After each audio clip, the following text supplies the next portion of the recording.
Good evening, everyone. Welcome to another and ramble live Saturday night with E Train, having fixed her technical difficulties with I didn't have any her technical difficulties. making sure her lipstick's on, right?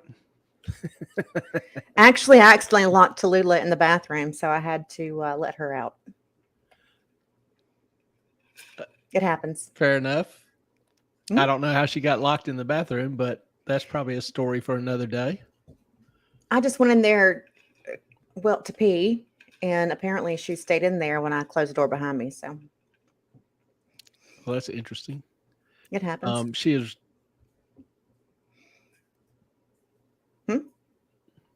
She's what? very cool. Okay.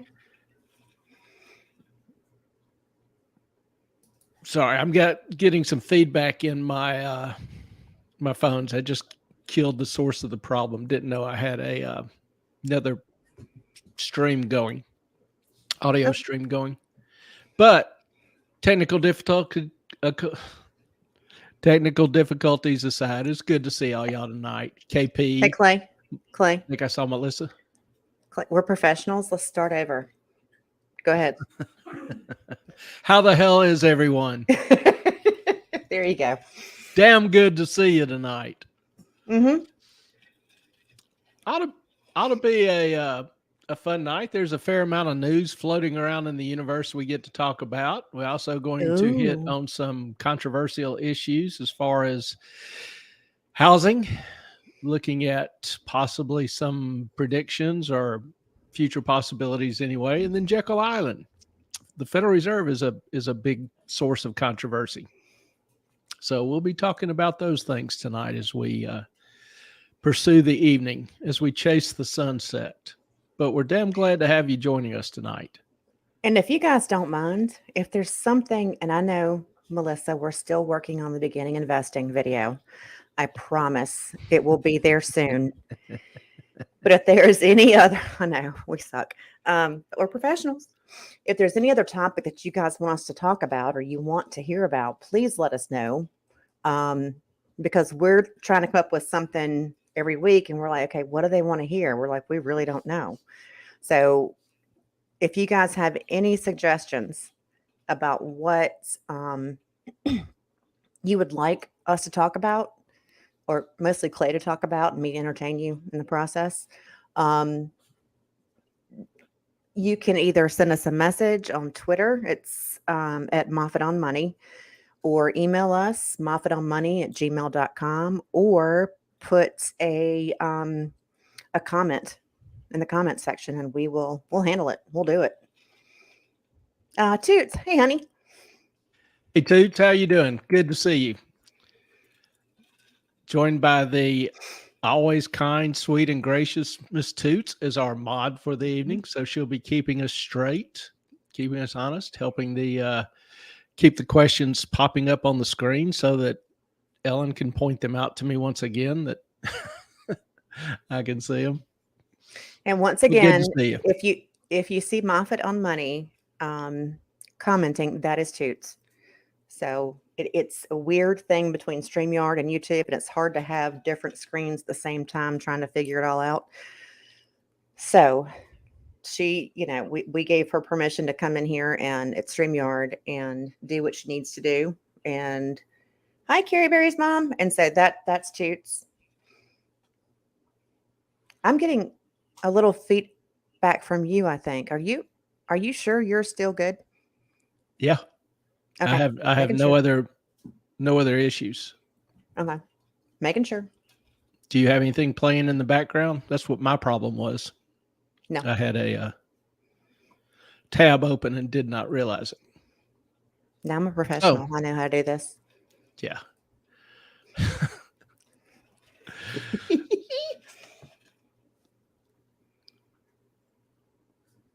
We're sitting here thinking it's a Saturday evening, and we usually start off, get things warmed up, talking about, a few items in the news. And there were some interesting things in the news this week. I don't really know where to start, but I think I'll start with SBF. Nope. Nope. Well, Okay. SBF. How many of y'all watch Friday Nights with Rob, I don't anymore. Law and Lumber? We've been a little busy, but we need to jump back on every now and then. But I think last night he talked about it. And for those of you who haven't seen or heard, Sam Bankman-Fried, Freed.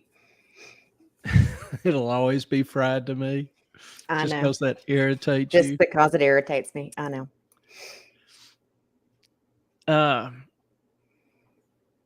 What his bail was revoked, I think Thursday, because Witness tampering. some of the not nice things he was saying about his former business partner and lover and love interest, whatever you want to call it. Oh, the chick that Basically was also dinging the indicted. hell out of her. Do what? The chick that was indicted. I can't remember her name. Sorry. Ellison. Yeah. Mm-hmm. Can't think of her first name. What was her name? Catherine? I don't remember. I forget her first name. But yeah, he was saying kind of let's just say not nice things about her, and the judge took that as his effort to influence the jury or to intimidate the witness, as it's known. So pulled his bail. And good old Sam now got got his ass locked up, and he should be. Yeah. Is it in New York? So is he at Rikers? Yeah, it's in New York. Is it Carolyn? Rikers is a fun place. Carolyn Ellison, yeah. That's right. Okay. Yeah. So he's he's enjoying the views in Rikers Island, which is a hell of a place to spend the weekend. Or the next few months of your life. Or the next few months of your life. Maybe now he can get a haircut. Obviously, he couldn't afford one before. I hope they shave that fro off. That is just some ratty looking fro. Mm-hmm. But yeah, that doesn't exactly bode well for his trial, but at least he's able to finally get the ankle bracelet off. I know that's a relief. Now, just sitting here wondering when his parents are going to join him.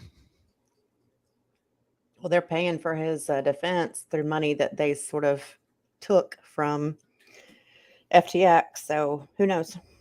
Oh, they took loans from FTX and used it to buy property in the Bahamas. Shouldn't they have to pay that back? Well, there's no loan document that the executor has been able to find. There were no financials. I forgot about that little issue. And that's kind of like fraud. And they were the ones advising him. Fraud. They're both tax attorneys. Mm-hmm. They both teach at Stanford. Yeah. Don't ask me how they still have their jobs, but nonetheless, they are still gainfully employed and being extremely overpaid. Mm-hmm. But just waiting for them to acquire the adjacent cell next to him.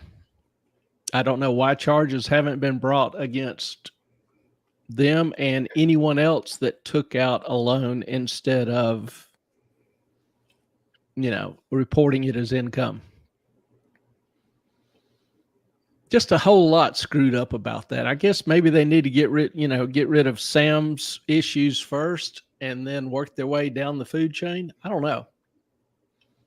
But it's going to be a fascinating trial, and we'll be here offering our pithy little commentary on the non-legal side. So ought to be interesting, but that was big news. Carrie Berry's mom cannot believe they are molding the minds of future leaders.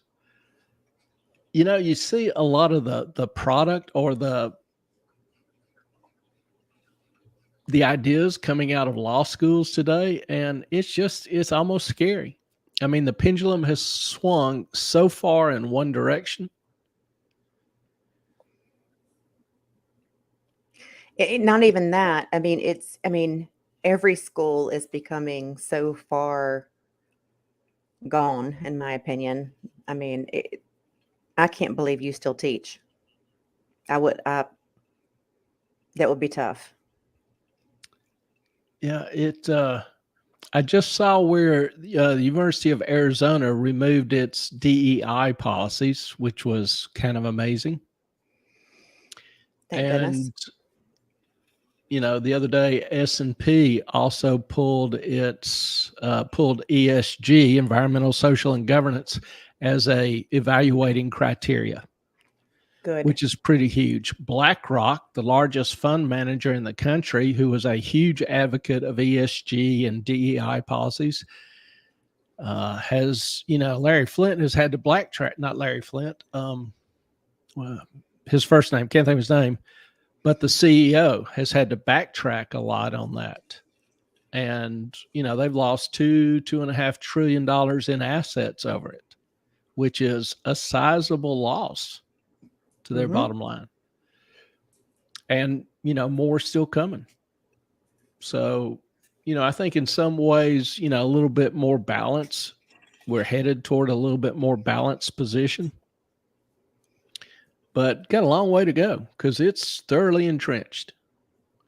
That mindset, and we've talked about ESG before. I think it's pretty much a worthless indicator that takes management's focus away from managing cash flows.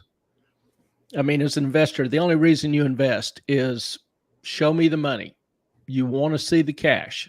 You want to buy an investment that's going to increase in value.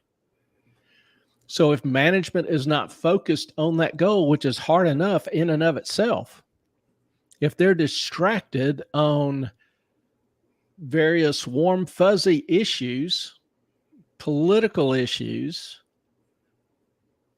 that to me ultimately injures the value of the stock, injures the shareholders, injures the employees. Company doesn't grow. Maybe they lose money, lose sales, revenues. Bud Light. How many employees are going to get hurt by that? And now Anheuser-Busch is having to sell off some of its brands because it's losing money out the wazoo.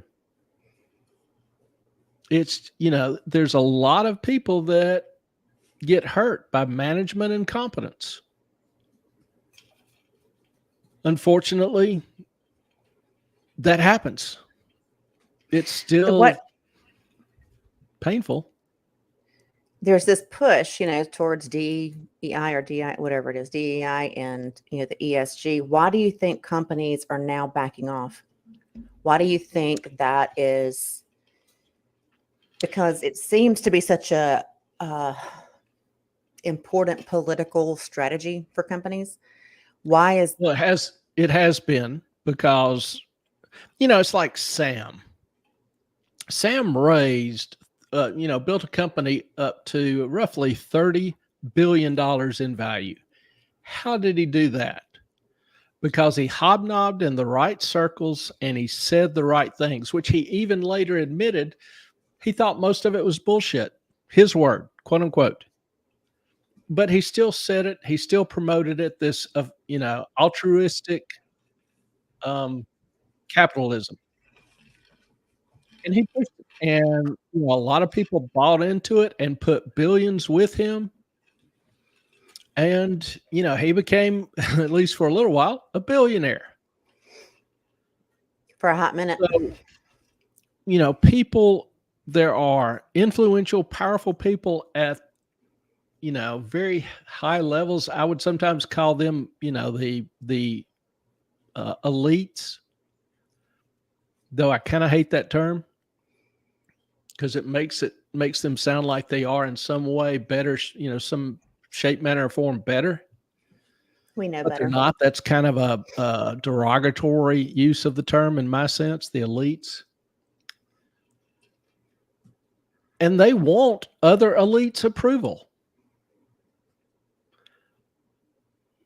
And so, they'll say and do the things that they think gets them approval among this group, people with the same mindset. Well, investors are waking up. They're saying, no, you're hurting the brand. You're hurting the company. You're hurting productivity. You're hurting cash flow. And they're withdrawing their money. They're withdrawing their capital. I'm pretty much a free market capitalist. I make no bones about it. And I will describe it as a horrible system. I'll use Churchill's definition. Capitalism is a horrible system, but it is simply better than anything else out there. Right. And it's like the Budweiser employees. They suffer because their management was stupid. But that's the way the market enforces discipline. We have, for way too long, protected too many companies from their own stupidity, giving them bailouts or regulatory protection or whatever. Like banks. Like banks, like pharmacies, pharmaceutical companies.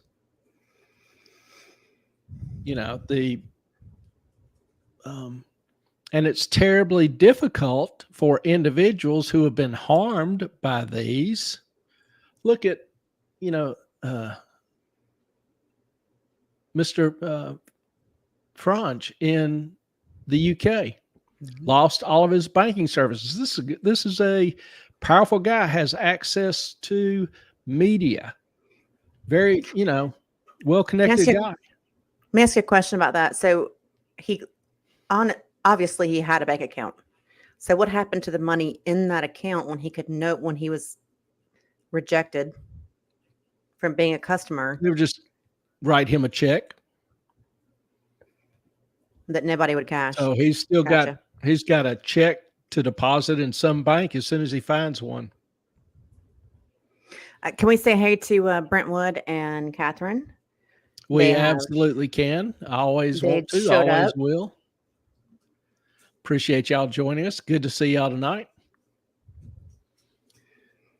So, that's was one interesting thing in the news. Another thing, the U.S. deficit. We talk about this on occasion, but there was some news. I won't call it good news necessarily. I guess it depends on your view, but the U.S. deficit has more than doubled so far this year compared to last year. Doubled. And there's still 2 or 3 months left in the fiscal year. Spending is ballooning. Tax receipts are falling. Interest on the national debt has just blown up. We're not done yet, so we'll see what where the deficit ends up. Right now, it's about 1.7 trillion. Wow! And with a fourth of the year to go, so our deficit this year could easily approach $2 trillion. I don't ever remember it being that high. No. I remember it being $1 trillion with Obama, but I don't remember it being 2 ever. Yeah, I'm trying to think. The stimulus, I forget how that was adjusted. Remember, there was several stimulus plans, and I'm not sure how that was appropriated, what the net of that was. But in terms of, if you pull out the COVID stimulus, which we all know is pretty much a ridiculous idea, just looking at, routine government spending, it has blown up. Interest on the debt is blown up and is going to get much worse. So that was interesting in the news. Now, that kind of begs the question, and I saw Alan Greenspan on a interview, and he was asked, are treasuries safe? So I thought that was an interesting question, and even more interesting was his response. So let's take a look at that. Wait, he was asked if our treasury was safe? If U.S. Treasury bonds are safe. Okay. Here you go. Can't hear it. You got to hit that volume thing. Ellen? Jag nabbit. Yeah. The volume thing was hit when I opened it. Thank you. There's no sound. I can't help that. Let me try it again.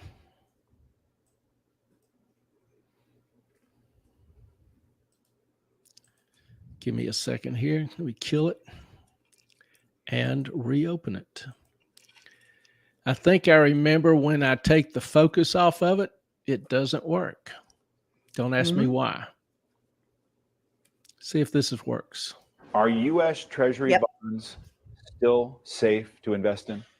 Very much so. I think this is not an issue of credit rating. The United States can pay any debt it has because we can always print money to do that. So there is zero probability of default. You can always print money. Did you catch that? That is not how that works. You can. Did you know the man next to him is Austin Goolsbee? He is a University of Chicago professor and the president of the Chicago Federal Reserve. But did you notice his expression? I mean, it's as Greenspan was saying that. I did not see it. He's like, hey. He was like, this man's crazy. Where I come from, that's called biting your tongue. Yeah. He is literally sitting on his tongue. Now, Greenspan was right. We can print money. But that makes the money worth less. And Greenspan, said it's not a credit issue because the U.S. government owns the printing presses and can print money. Well, the reason that Fitch downgraded the credit issue was because of the rapidly growing debt and their realization that there's one of two solutions. One is to raise taxes through the wazoo, which will kill the economy. Second one is to print money and use this money to pay it off. Well, if you print that much money, create that much additional money, just like they did during the COVID stimulus, you're going to have inflation again. There's nothing to back it up. So you're getting paid back in money that purchases less than it did when you made the investment. So if you have a 5-year, a 10-year treasury, a 30-year treasury, you'll be paid back. But the money you get back when that bond matures, like if you invest $100,000 in a 10-year treasury bond, you know what $100,000 purchases today. Well, 10 years from now, if the government has had to print a lot of money and if inflation has, rolled on through, it's very easy to see where that $100,000 would only purchase $50,000 or $30,000 worth of the same goods and services it does today. I was going to say, just to simplify for anyone who doesn't, hey, Sandy, I know that we have a different, we're not backed by gold. We have it's not FICO. It's, hello, help me. Our monetary system is Fiat. Thank you. And it was an F. So if you have a dollar bill and you print another dollar bill, that dollar bill is worth 50 cents, correct? If the amount of goods doesn't increase. So if you have, one candy bar for $1, then you print another $1. The price, you've got more money. It's not really the best analogy because it's not really a unit thing. It's I was just trying to simplify economy-wide thing. Yeah. But we've all seen inflation this past year. And if you look at inflation, the numbers ticked up this past month. I talked about how historically in the past, I've talked about how historically it takes 3 to 5 to 7 years to get inflation back down to 2% once it passed 4%. Well, it hit 3%, then it's up this month to 3.2. It's a slight uptick, but a lot of things are slow to respond. Energy's going up, food is still going up. If you look at things, for example, the median price of a home has doubled since 21. Housing this past year, according to the CPI, is up about 7.7%. Okay, before we get there, before we go to that, could you answer this one? Yeah, let me just finish this real quick. Okay. Rent is up 8%. Food is up. Well, the government says it's up 4.9%, but I've been buying groceries. There's no way in hell it's up only 4.9%. I'm sorry. Mm-mm. If I go to Publix, I go to Costco, I go to Walmart, whatever. Prices have literally almost doubled, my humble opinion. So, Greenspan's right in that we can print money, but the consequences, he's wrong when he says it's not a credit event. It is a credit event because there's a technical default where you can't pay the loan back, but there is a practical default where you pay it back in something that's worth far less than what you invested. Does that make sense? Mm-hmm. And that's why the U.S. government ratings are being lowered, because the probabilities are increasing that whatever it pays back on these treasury bonds will purchase far less than it does today. Now, I hope that makes sense to everyone. KP, does this theory suggested lead to stagflation? Printing more money and yeah. I will say it's highly likely it does. If you remember, well, some of you don't go back that far, but in the 70s, we had very high inflation for a good bit of that decade and stagnant economy. In fact, that's really where the word stagflation came into the popular realm, was under Jimmy Carter. No or very low economic growth and high inflation.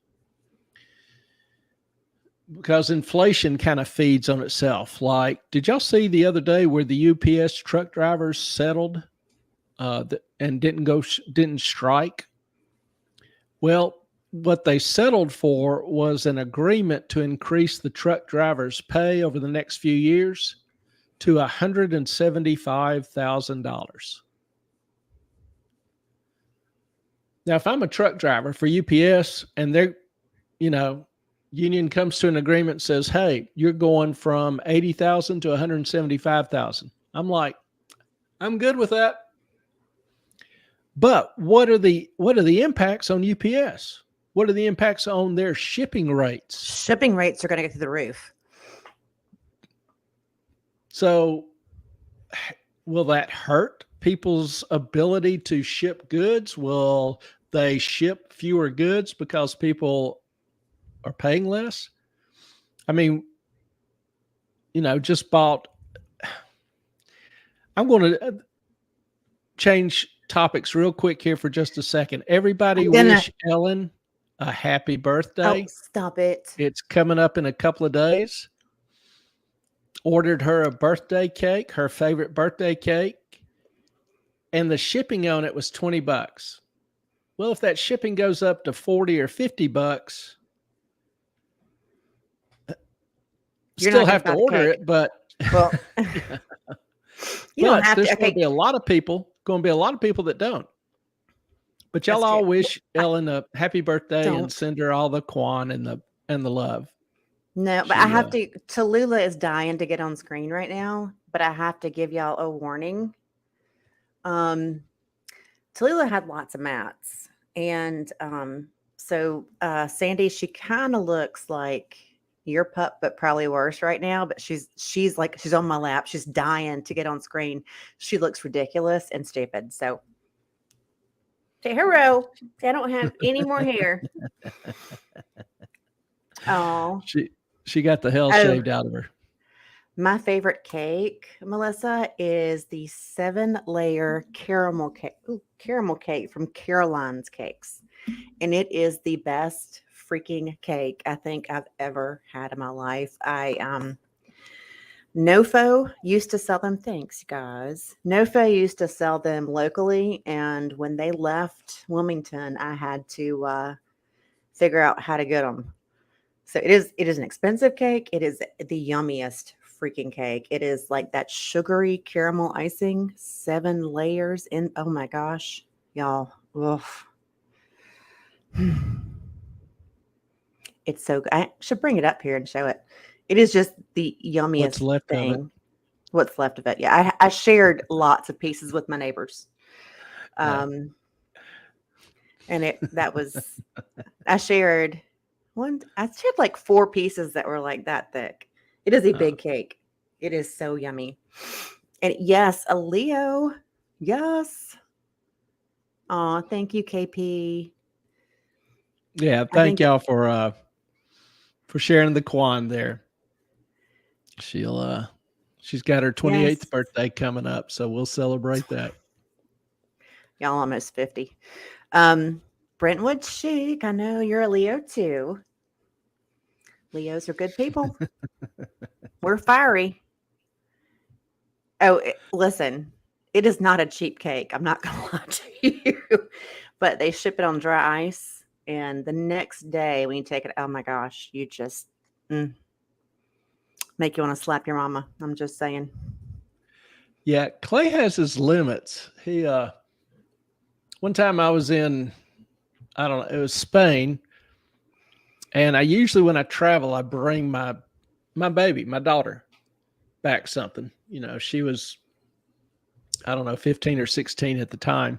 And I thought, you know, I'll buy her a nice, colorful scarf. And so there was this store. What was the name of it?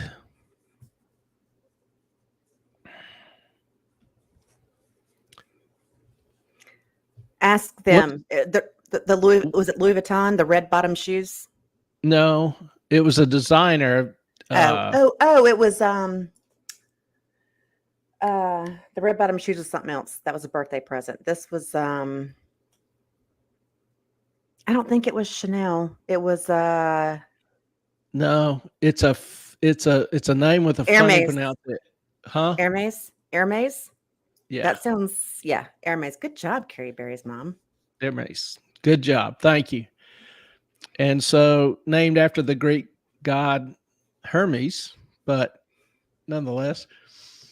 So I went in there because it looked like it had some stuff and saw some pretty scarves, silk scarves. And I thought, okay, this is pretty. You know, she might like this. So I picked one up and was soft and beautiful and colorful and pulled it up, looked at the tag. And the tag was 980 euros, which back then was about $1,100. And I'm thinking, for a scarf, there's no way in hell. I love my daughter, but not that much. So I'll be right back. It's like, I'm going to show a piece of cake and I'm going to, do my things. Hang on. Okay. So yes, cake shipping, really kind of presses the edge there. But yeah, inflation. We are not done. Food costs are still rising. Rents still rising. Energy is up 16, 18% so far over the past month. Now, there's some, other things that may cause deflation, or be deflationary. So I'm not sure what the net effect, like housing. We're about to talk about housing a little bit, but median home prices have started to drop. And that has a big impact on CPI. But practical reality is, for most of you, how often do you buy a house? It, changes in the paper value of your house really don't affect your lifestyle. Energy costs do, food costs do, clothing costs do. So, and those to me still are increasing double digits. So how all that will net out, I can't really say. But some other interesting things in the news. Seniors were warned this week, couple of things. One, they were told to brace for Social Security cuts. That Social Security, if nothing is changed, will be insolvent by 2033, and each recipient will face a cut of about $17,400 per year in benefits. So how cool is that? If you're, retired and on fixed income, if you're struggling to pay your bills now, just imagine what it'll be like to be $17,000 poor.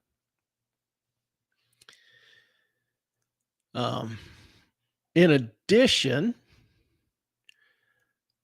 also news came out that it looks like the Social Security increase for 2024 will be around 3%. This while rent's up 8%, food's up 5 or 6, energy's up double digits. So enjoy that 3% raise. Catherine, I almost bought my dachshund a Hermes Martingale collar.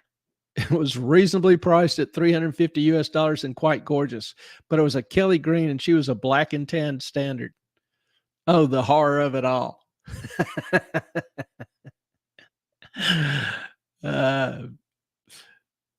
Kelly green. That might, I don't know. I'm not a fashion guru. I'm sitting there thinking Kelly green might go good with black, but I will leave that to your discretion.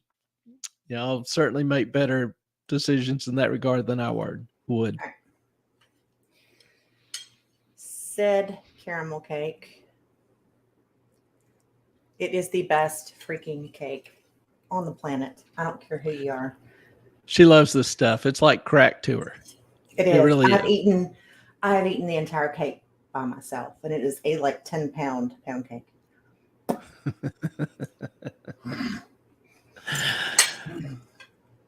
So, KP coming up with the juice. Kelly green is an acquired taste. Yes, it is. I will agree. Having to think about it, but yes, I'll agree. Oh. Ellen coming up with the cake porn.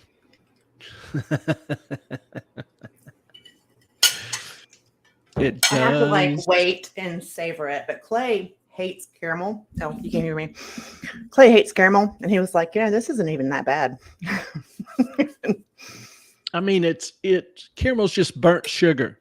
So how do you make caramel ice cream? Well, you take burnt sugar and add sugar to it. So it's sugar and sugar. So if you like sugar, there you go. I'm going to find you a picture of this cake, the whole cake, somewhere. Oh, I'm on internet, aren't I?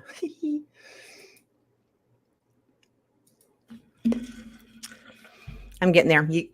I know y'all can see me. I'm just typing. Oh, while she's doing that, there is one other thing I kind of want to throw up before we get into the meat of tonight. And this is kind of one of the amazing things of the internet. This little old country guy, nobody ever heard of, wrote a song, and it's gone viral on the internet. Oh, yeah, that guy. So this song is now, he went viral a week ago. Mm-hmm. And his song is now #1 in the country on iTunes. and 2 of his other songs are in the top 10. And this guy is just a little old backwoods musician. So let's hear him for a second. People like you wish I could just wake up and it not be true, but it is. Oh, it is living in the new world with an whole soul. The rich men north of Richmond, Lord knows they all just wanna have total control. Wanna know what you think, wanna know what you do, and they don't think you know, but I know that you do. 'Cause your dollar ain't shit, and it's taxed to no end. 'Cause the rich men, 'cause the rich men.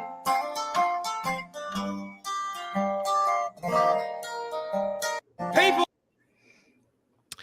And I will say this: that the song is called "The Men North of Richmond," which basically is DC. And he's talking about how basically they screw the poor people. So it's got a little tenor to it. But I agree with Matt Walsh here. The main reason this song resonates with so many people isn't political. It's because the song is raw and authentic. We are suffocated by artificiality. Everything around us is fake. A guy in the woods pouring his heart out over his guitar is real. And I agree with that. And I just wanted to salute that. I love music. I have absolutely no musical talents, but I have a deep and abiding appreciation for it. And I think of the best concerts I've been to hadn't always been the biggest names, but it's been the artists who were passionate about what they did. I remember, who's the guy that sang "Steal a Kiss"? Oh, geez. I'm choking under pressure.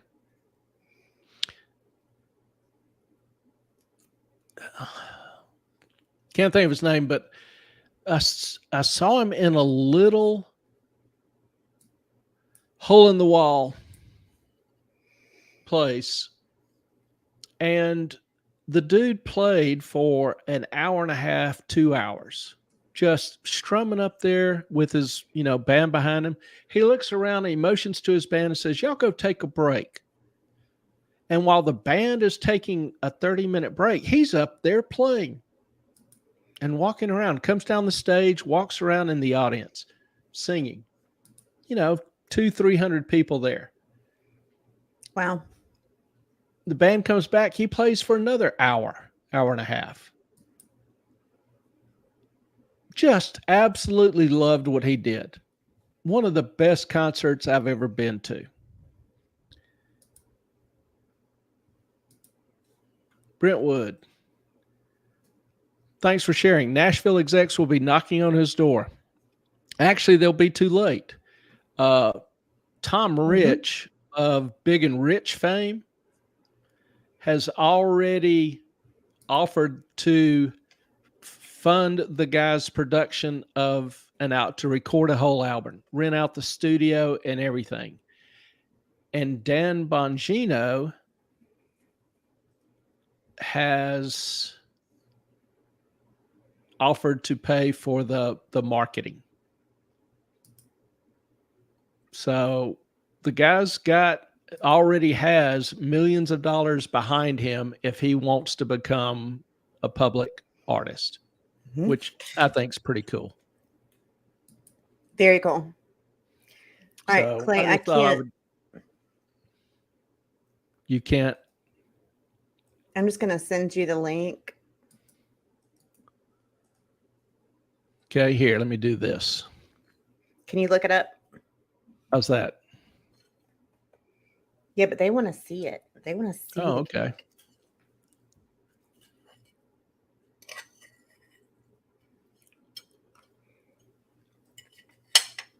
Well, I stuffed my face.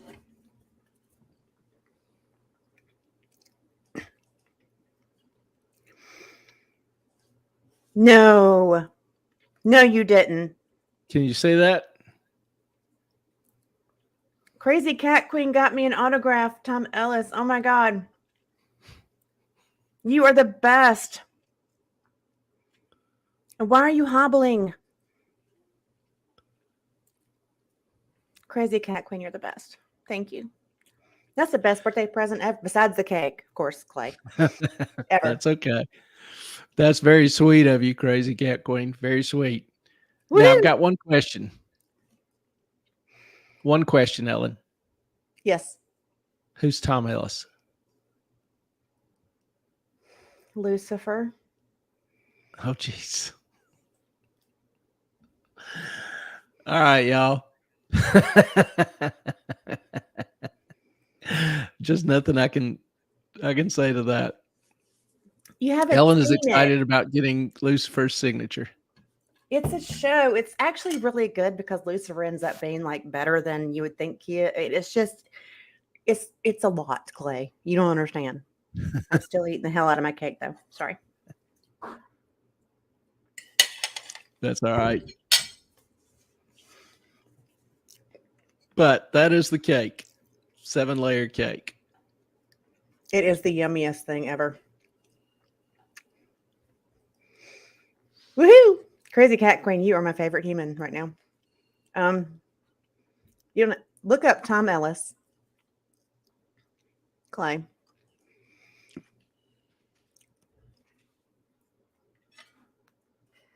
Jeez, I gotta teach you so many things. Mm-hmm. Lucifer. Yeah. Hmm? And He played Lucifer. And he's cute.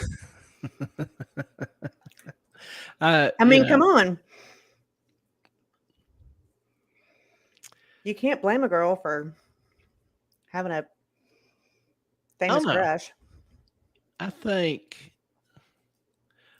it's kind of funny. I used to kid around, but used to say I think everybody ought to have like one crush.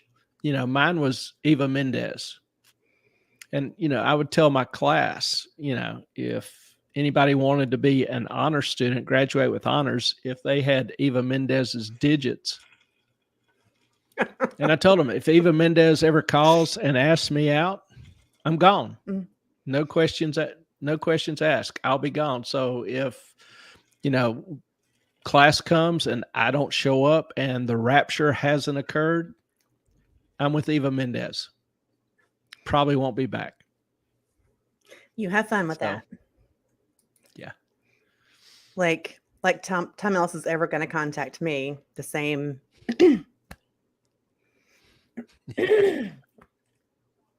I'm sorry. I think you have the same chances of Eva Mendes. Yeah, that's probably right. Catherine, they call that a free pass, Clay. You know, I saw something the other day where a woman that has been diagnosed with some terminal cancer asked her husband if he would allow her to sleep with her ex one more time before she died.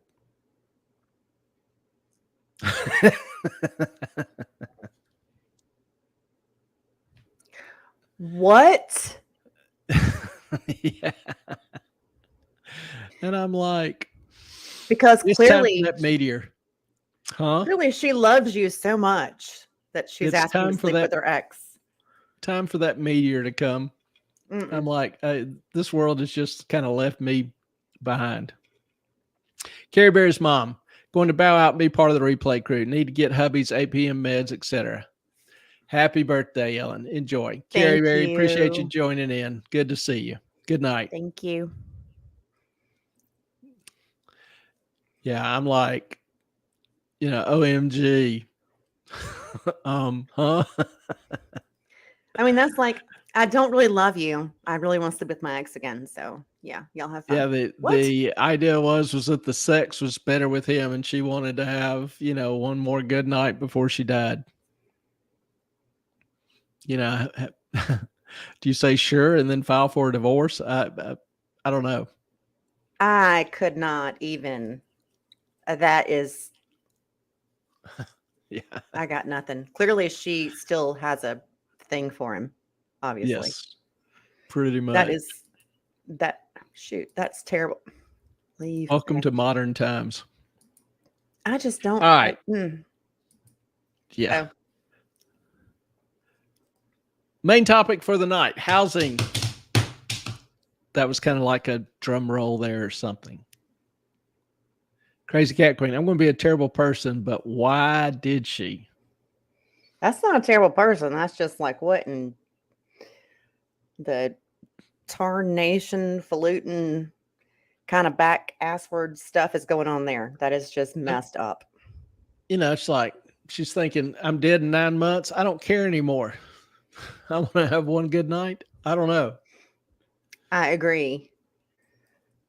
Why did she ask? If that's how she feels, spare the hubby the pain of knowing that. No Yeah, she kidding. obviously doesn't care about the dude a whole lot.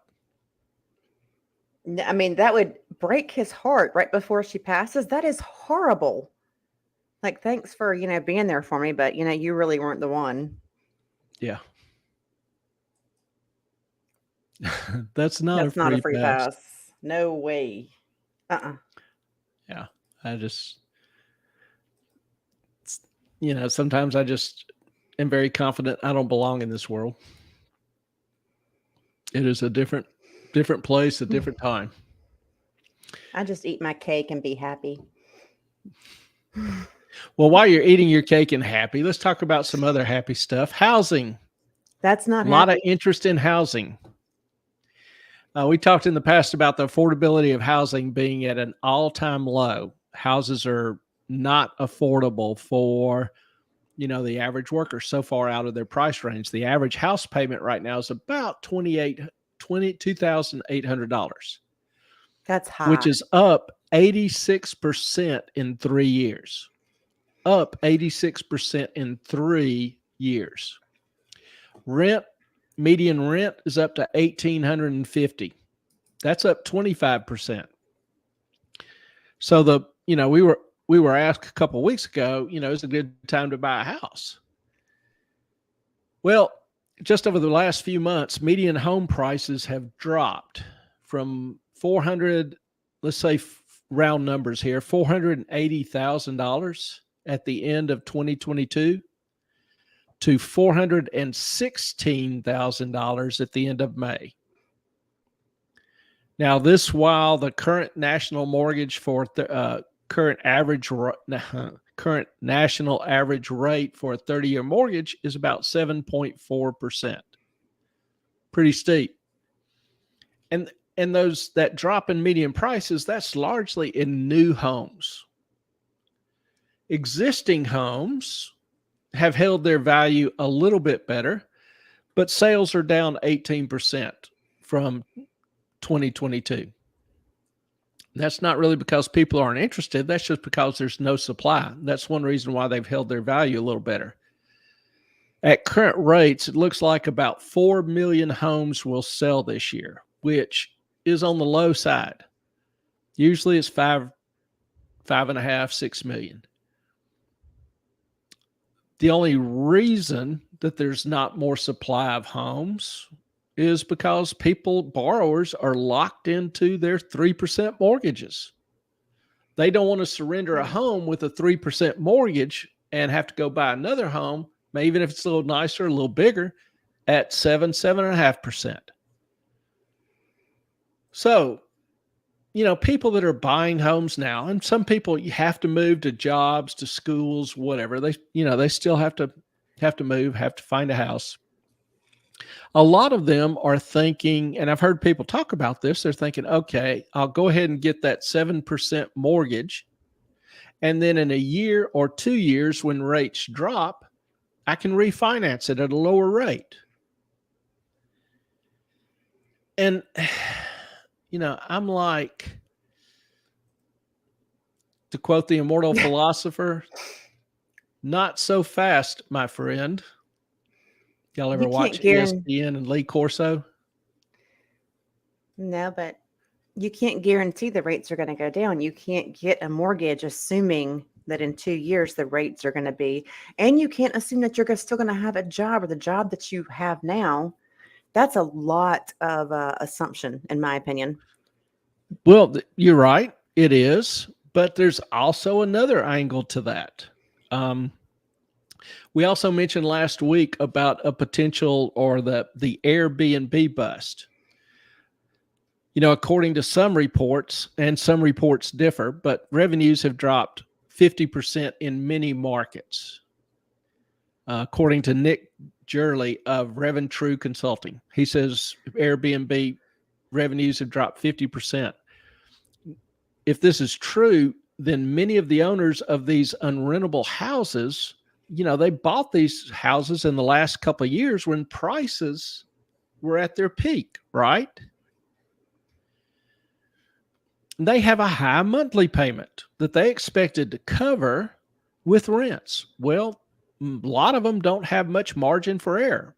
So the lack of bookings that they're seeing is killing them. Is that from lack of income, do you think? Well, I think, you know, money's getting tight to people. A fair number of people have lost their jobs, or, you know, inflation has really put the squeeze on what they can afford. So they're doing cheaper vacations. But the people who bought the Airbnb houses, are a number of them who got into, you know, tenuous positions, will be forced to sell them, you know, the end of this year, early next year. So if you live, now think about that. If you live in an area with a couple of Airbnb houses that go up for sale, the owners can't afford the payments. They're underwater on the loan, which means the house is worth less than what they owe on it because the house price has dropped while the mortgage hasn't. So they're underwater. So what do? Well, they just literally go into the bank and turn the house into the bank, right? And then it's the bank's problem to try to sell it, pay off the loan. You know, the people who declare bankruptcy, et cetera, whatever. And Catherine, I would say a bunch of them did. Oh, what percentage of Airbnb bought at a higher price? I don't have the exact percentages. That's not that I have seen publicly available information. So don't have perfect data here. That's why I'm hedging a little bit, giving my source, saying, according to this guy, this is, you know, what's going on. And I think that, I mean, if they bought in the past, I don't know, 5 years, it's probably pretty high, but they probably got a low interest rate. But keep in mind, people are just walking away from the mortgage. Same thing they did in 05 and 06. Just hand their keys over to the bank. Say, here, take it. Yeah, when people get underwater on a mortgage and they're paying thousands of dollars a month and the value of that asset is dropping, they're like, oh, hell no. Because it'll take years or even a decade for some of these prices to recover. And they're like, I'm just throwing money down the toilet. So they give it to the bank. But think about it. The bank doesn't care because the bank doesn't hold that mortgage. Remember, we talked about how banks will sell the mortgages to like Fannie Mae, Freddie Mac, who will then package it in a security and sell it in the markets. So the actual holders of that mortgage are investors. The bank just simply handles the transaction, collects the money and passes it on to the investors, to the trust. It then passes it on to the investors. So the bank doesn't care about the loss. It doesn't go against the bank's reserves or credit losses. Bank just doesn't care. They've already sold it. They're like, go ahead. Yeah. Don't care. So for the bank, this is a hassle. They don't make money off this. It's a pain in the butt. So they'll sell it, but they don't care what the price is. So if you see a house being taken over by a bank, it's called going short. You can make an offer to the bank. That's what I did on my house. And I offered them 50% of what the asking price had been, which I thought was a pretty good hit. You should have gone lower. Well, damn it, the bank, usually it takes 6 weeks for the bank to make a decision. The bank got back to me in 2 days. Not only did they accept my offer, but they offered me 100% financing. I had my 20% down payment. I had a mortgage already arranged, 4.25%. But the bank offered me 100% financing at 3.5% and no points, no closing cost. Then I knew I had screwed up because I overpaid. I could have gone even lower and gotten the same deal. They just wanted it off their books. But yeah, they just wanted to be done with the hassle of it. And so you have to give context. So this was like in 2009. Yeah. I bought this house in 2009. Right after the subprime crisis, there were tons of defaults. Well, so if a couple of Airbnb houses are turned into the bank within a region, the bank sells them, let's say 20% drop in price, just dumps them. Well, then the appraisers, when they get called in to appraise a house on a new sale, a regular sale, when they're looking at comparable prices, they're going to see these houses went for far lower than market. And that's going to make them lower their estimates. So people who are trying to sell their house may have a market price that was good a couple months ago, but now the appraisal comes in far less. So they have to lower their price. So every other house that wants to be sold in that area is getting hit, having to take a loss. This lowers the average price, which increases the number of people underwater. The number of people underwater that increases the number of defaults. Mm-hmm. So you have even more people taking their houses and turning them into the bank over the year. So prices fall even further. Point is, if you're thinking that in a year or two, you may be able to refinance, maybe you can afford the financing, maybe rates have dropped, but it's very possible that the value of your house has dropped even more and you can't get approved for a loan. So if you're thinking you can buy a house now and refinance it in a couple of years, that may not be the case. So particularly if you're straining to pay this mortgage, if it's a big burden, that's just something you want to keep in mind and think about, because refinancing may not be an option unless you can come up with a lot of cash to put down and refinance with. The banks will end up not even wanting to make loans because they can't sell the mortgages because the market's no longer buying them because the losses are hurting them. Prices are dropping too fast. So you get this contagion effect of one event feeding off another and contributing to each other. People see low prices, they offer lower, and that encourages all other price comps to go lower. So if you're buying with a need to refi in a year or two, just be aware that there may be some serious problems with your home appraisal and being able to refinance. Catherine, walking away from the mortgage is the problem, but percentages matter. They do. But it starts with just a couple of houses in an area. Mm-hmm. And then it starts spreading to, it's not only a neighborhood anymore, it's a region, it's a city. It's nationwide. That's exactly what we saw in 04, 05, 06, 07, culminating in 08. Now, am I predicting that 08 is going to happen again? I'm not saying it is, and I'm not saying it can't happen. There's too much unknown about how people react. Also, there's a lot of people with 3% mortgages that will just hang on for dear life. But housing is a huge industry. You know, it affects lumber, it affects durable goods, it affects labor.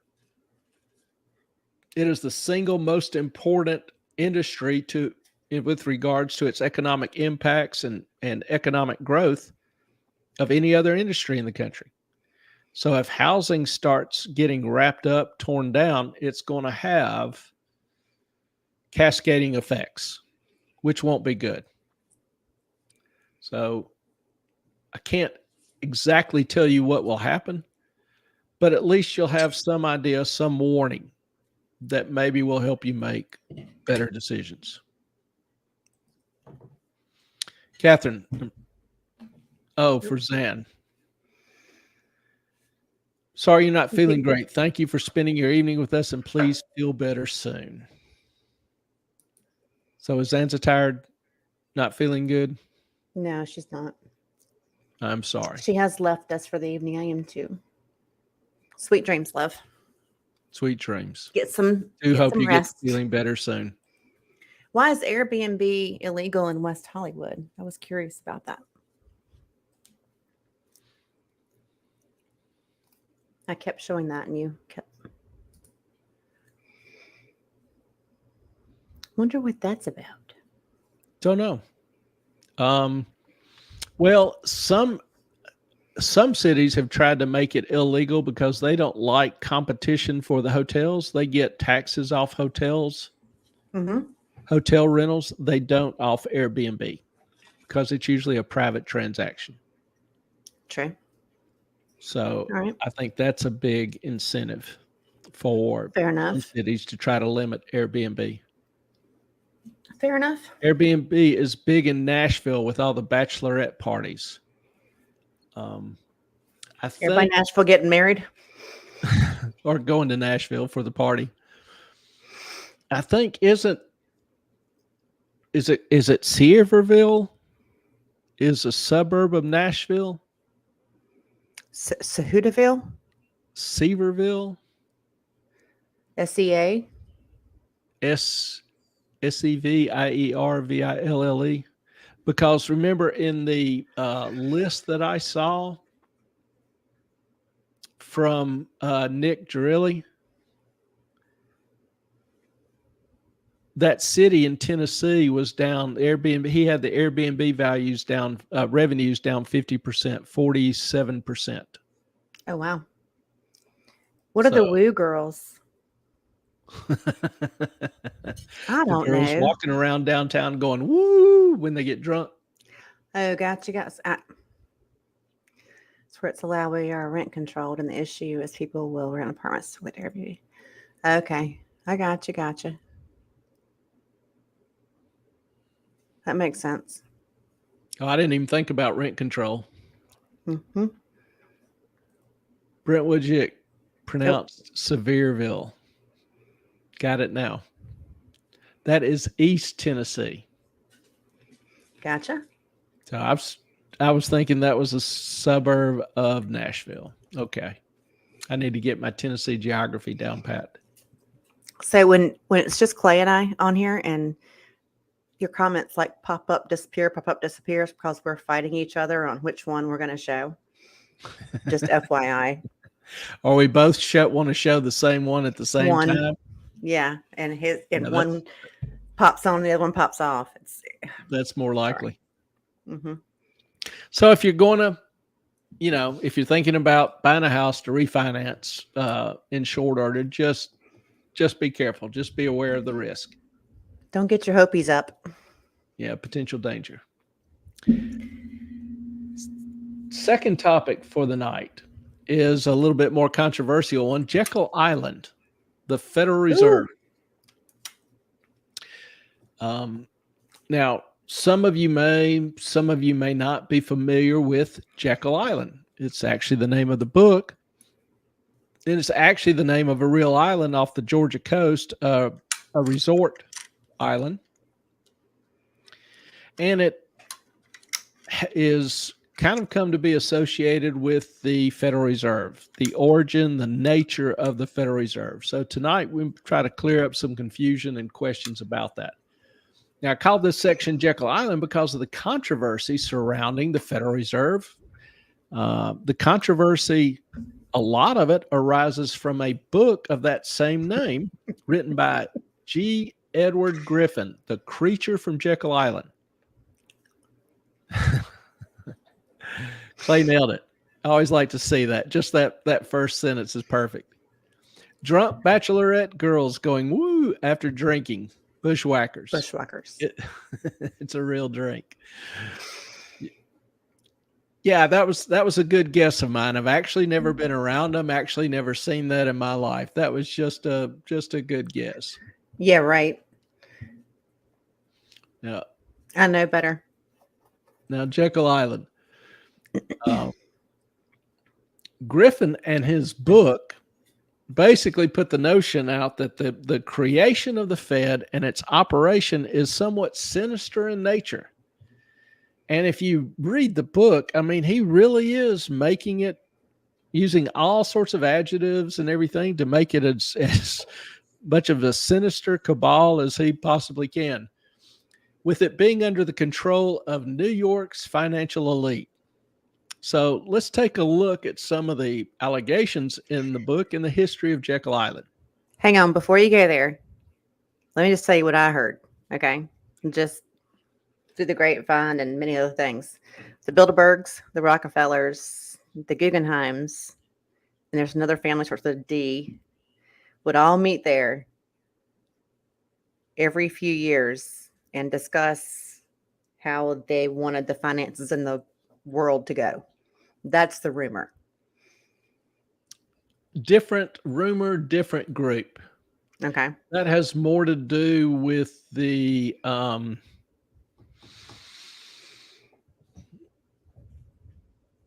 Bilderberg Association. Oh, hang on. Crazy Cat Queen. Crazy Cat Queen. Tornado warning at my hotel. Oh, well, at least I got to meet Lucifer and Captain Kurt. That just sounds like a hell of a night. Hey, go to your bathroom, cover up, do your thing. Just, no windows and as far down as you can go. I hope you're on the first floor. That would be helpful. Take your computer with you. Yes, please. Your phone, whatever you are. Yeah, Vanderbilt's Crazy Cat Queen. Yes. We don't want to lose you. No. Let us know that you're okay. Yeah, hopefully it doesn't pass your way. I love how Clay just moves right along from the bachelorette party commentary. Yep. Not a whole lot I can say to that. Vanderbilt's. That was another one of the families. Yeah.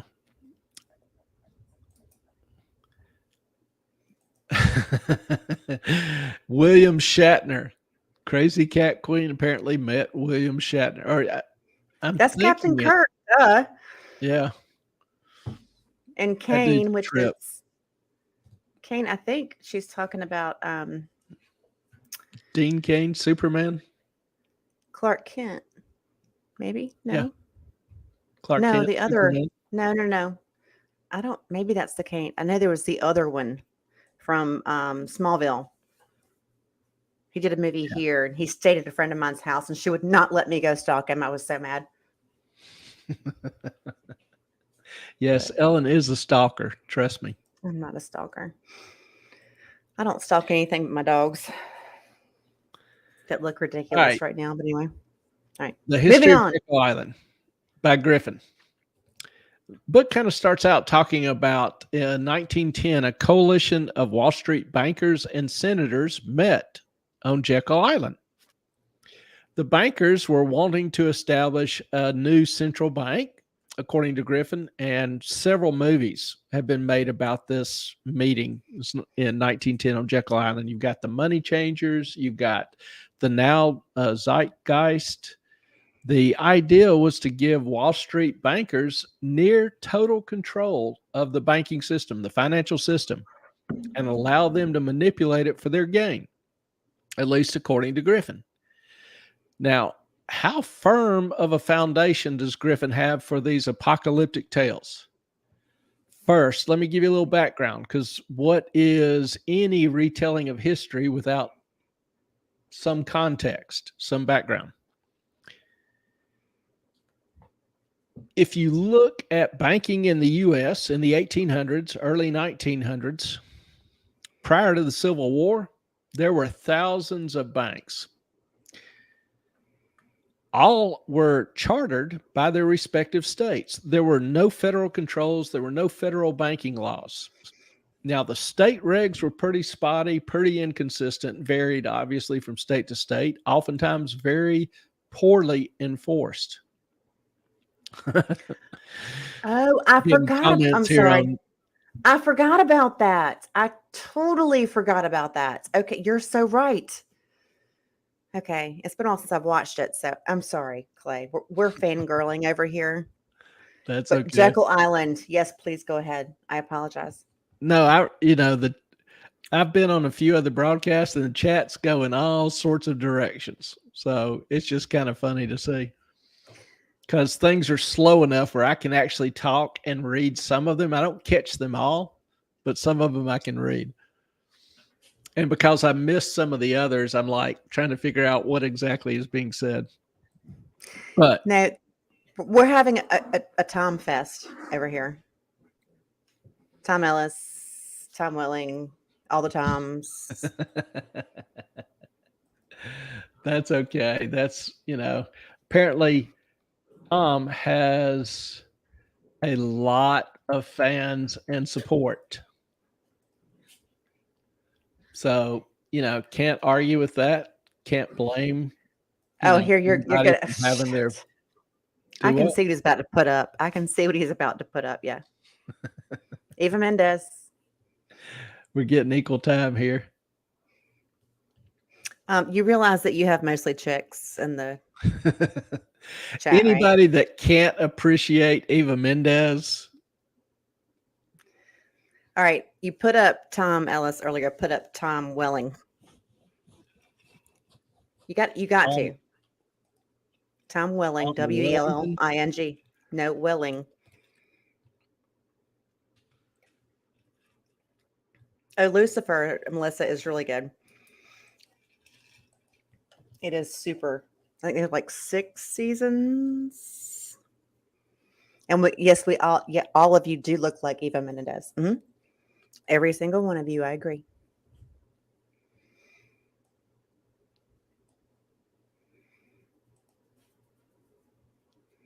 That's not him. Oh, yeah, it is. Look up. He found the wharf. Look up Tom Welling Kane. Can. He played Kane.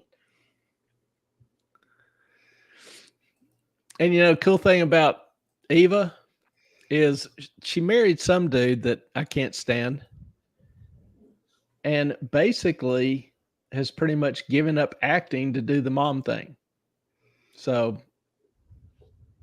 she is not a pretentious Hollywood actress, which makes her a little cooler in my book. And we all look like Eva. And even more importantly, you're all gifted with very beautiful spirits, very sweet and very beautiful spirits. He's good at that little wordy thing, right? I'm just honest. Doesn't matter what your sexual preference is, attractive. That is true. There's no doubt. Yeah. And then I can appreciate, I can too. She is beautiful. No doubt. Now she's back up on the darn screen right in front of me. Look like Eva Mendes in my dreams. Yeah. I can see her in the, Yeah. I was closing the excess screens there.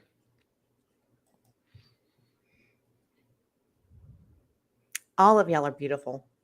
On the inside, outside, whatever. Yeah, we were just very fortunate to be able to share your friendship and fellowship. Very much so. Now, Yes, you are. Jekyll Island. Couldn't remember where Oh. what I was talking about. How cool is that? No telling where we're going to end up going with all this. I think I stopped on banking in the 1800s, early 1900s. Individual banks, state chartered. No federal regulations, and regulation and enforcement differed from state to state. So you had kind of an ad hoc, arrangement of banks with no consistent rules. And this was kind of known, or is known by economists, as a free banking era. Problems were obviously numerous, but three of them were most conspicuous, in my opinion. First, nation had no unified currency. Every bank put out its own currency.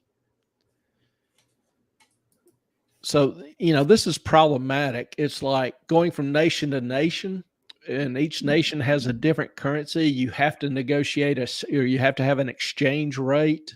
So you have to give up one currency for another. Well, you could be in a city trying to purchase goods and services, and you still had to do this because different people use different banks or could use different banks. So kind of an awkward economic system. Because of the variety in currency and the non-standardized currency, it also gave rise to a lot of counterfeiting. Introduced greater uncertainty in valuing each bank's paper. That's why a lot of people would just barter. Farmers and a lot of people were self-sustaining largely. So there was no limit on any bank on the issuance of such notes. The money supply was notoriously unstable, which, as a finance guy, I would say would contribute additional volatility. Ellen, what are you doing? Sorry, I had to. That's all right. There you go. Now, if you remember previous discussions, we defined money. We're talking about money here. And how does money have value? What makes money money? Well, using Carl Menninger's, standards, the main one is salability. The ease with which goods and services may be purchased or priced with no loss in value. You provide labor for dollars, and you know how much per hour or whatever time period your labor is worth in dollars. And you know how to convert dollars into bread or clothes or car payments or whatever. You understand that transition of value. So that's salability. It refers also to money's ability to hold value, be a store of value. We've talked about that a couple times, whether you have hard money or easy money. The harder it is, the more likely it is to be accepted by others. The easier money is, the more likely the value of that money is to be appropriated by those controlling the supply. So hard money, it holds its value. It will purchase the same amount of goods now that it will sometime in the future, be it a day, a week, a month, or whatever time period you're talking about. Easy money, well, we've seen what that's like over the past year. Inflation. It doesn't hold its value. And a way for the national government to pay off debt is to print more money. So what they are actually doing is taking your money that you earn, because your wages don't go up unless you're a UPS driver, don't go up at the same rate that the money supply increases. So the money you have, you don't get as much in your wage raises as the money supply increases. So inflation is going up faster than your wage increase. That is a way for the government to appropriate value from you. because they can print more and more money, whatever the price for goods and services are, and buy those goods and services. Your wages don't rise that fast or can't rise that fast. So you can purchase less and less. So the things you used to purchase, you can't, while the government still can buy whatever it wants. It appropriates that value from you to its own purposes, redirects that value to other ends, whatever the political ends are.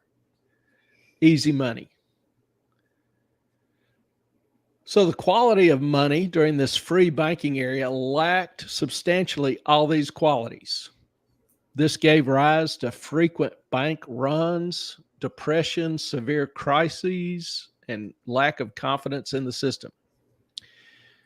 So there were two national banking acts passed in 1863 and 1864 to try to assert some federal control without creating a central bank. A national currency was created, and a market for treasury bonds was created. The government first started issuing debt under Lincoln to help pay for the war, to help fund the war. It also created a national charter for banks, but it still gave the federal government no power over state chartered banks. So you did have national banks chartered by the comptroller of the currency and a issuance of a national banknote, which standardized its appearance and quality. So it made counterfeiting it a little harder. Now, also to spread acceptance of this national banking currency, the government started taxing it 10% on state notes, which eliminated the state notes.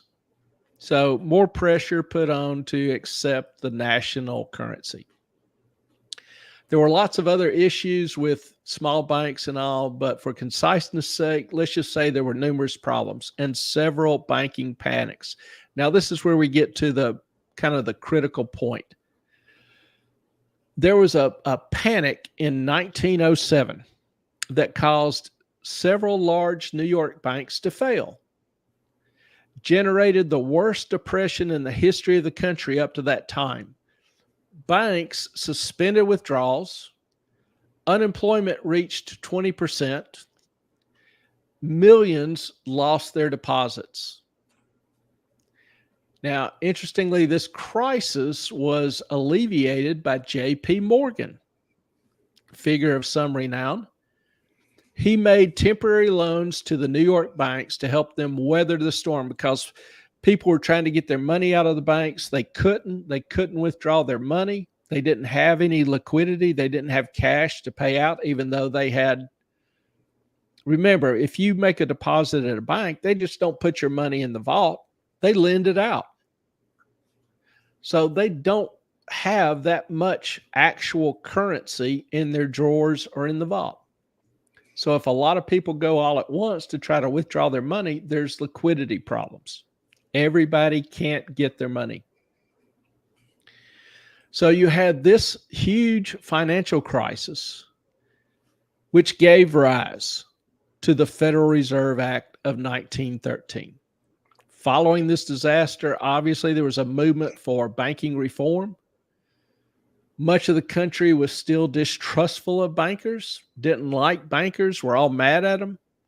And in 1912, Woodrow Wilson, who was the Dem nominee for president, warned against money trust. He warned against a concentration of the control of credit. So if you will note, many of these quotes concerning banking, this is the era before there was any central bank or regulation was implemented. So in 1910, you had Senator Aldrich, Frank Vandertip of National City, today now known as Citibank, Henry Davidson of Morgan, Paul Warburg of the Kuhn Loeb Investment House. They all met at Jekyll Island. little resort. The meeting was held in secret because the participants knew any plan they generated would be rejected automatically in the House of Representatives if it were associated with Wall Street. Remember, most of the nation didn't like bankers. So this secrecy has fueled some of the conspiracy theories around the meeting. But the movement, keep in mind, the movement towards significant banking and monetary reform was well underway. Didn't kick off at Jekyll Island. Jekyll Island just occurred contemporaneously with the movement. The Aldrich Plan, as the results of this meeting have been called, was even defeated in the House. So even if the Jekyll Island affair was a genuine conspiracy, it failed. It died. Now, some of the aspects of the Aldrich Plan ended up being included in the Federal Reserve Act. For example, Aldrich Plan called for 15 regional central banks called National Reserve Associations. These actions would be coordinated by a national board of commercial bankers. So it would basically be run by the private sector. The problem with the Aldrich Plan was the regional banks would be controlled individually and by bankers, prospect that didn't sit well with a lot of the politicians, particularly in the Democratic Party or with Wilson. So that was a big reason why the Jekyll Island plan was defeated. Now, the legislation that emerged from all this was the Federal Reserve Act, also known as the Currency Bill or the Owens-Glass Act. The bill called for a system of 8 to 12 mostly autonomous regional reserve banks, and whose actions would be coordinated by a Federal Reserve Board appointed by the president. Board's members originally included Secretary of the Treasury, Comptroller of Currency, etc. Now, the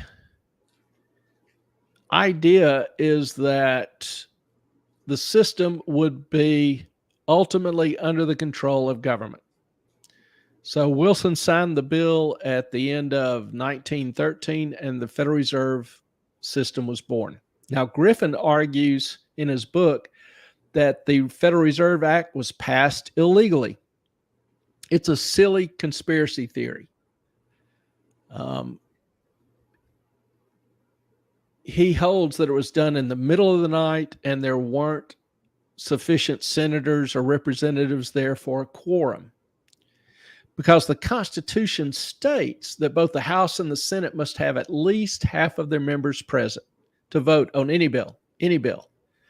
So according to this myth, the Senate voted on the Fed Act in a late night session when most of the members had gone home or left town for the holiday. Griffin's description, not mine. This was done supposedly, according to Griffin, the will of a pro-banker minority on the objecting majority. So since no quorum was present, the Federal Reserve Act, according to Griffin, is not valid. Well, I've never actually been able to find out where Griffin got this idea from. I've saw some references to it on Usenet or in email postings or on various internet sites, but no original source. Nevertheless, the myth has no basis in fact. The House passed the bill 298 to 60 on December 22nd, late in the afternoon. The Senate began debate the following day at 10 a.m., not in the middle of the night, at 10 a.m. And it passed 48 to 25 at 2:30 p.m. Nothing in the middle of the night. Both houses had a significant quorum.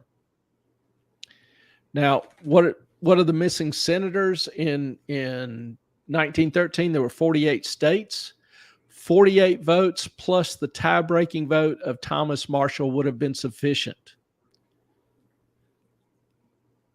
Keep in mind, there were 43 to 25. The vote in the Senate was 43 to 25. Even if the missing senators all voted against it, it still would have passed. Many of the missing senators had their positions recorded in the congressional record. Of the 27 votes not cast, there were 11 yeas and 12 nays, one absent. Still would have passed. President Wilson signed the bill into law on December 23rd. There's a lot of other inaccuracies in Jekyll Island. For example, the Bank of England holds a very special place in Griffin's heart. He thinks it is the nexus of all the conspiracy theories. It is the mother of all conspiracy theories, and he weaves a very intricate web in his tales of the Bank of England and its international influence. But in so doing, he does a lot of violence to history. I won't list all the details. If you want to know, email me and I'll lay them out a little bit more. But bottom line, he calls the creation of the Bank of England in the 1600s a central bank. And he uses this to build his concept that it's the hub of the New World Order. But he basically ignores, one, its untimely death, basically, due to a run on it 2 years after being created. And it was never a central bank, not in the beginning. You know, it's a nice tale to weave if you're trying to build a conspiracy theory that these conspirators for a new world order had enormous power 300 years ago. But the charter was issued in 1664, led by a guy by the name of William Patterson.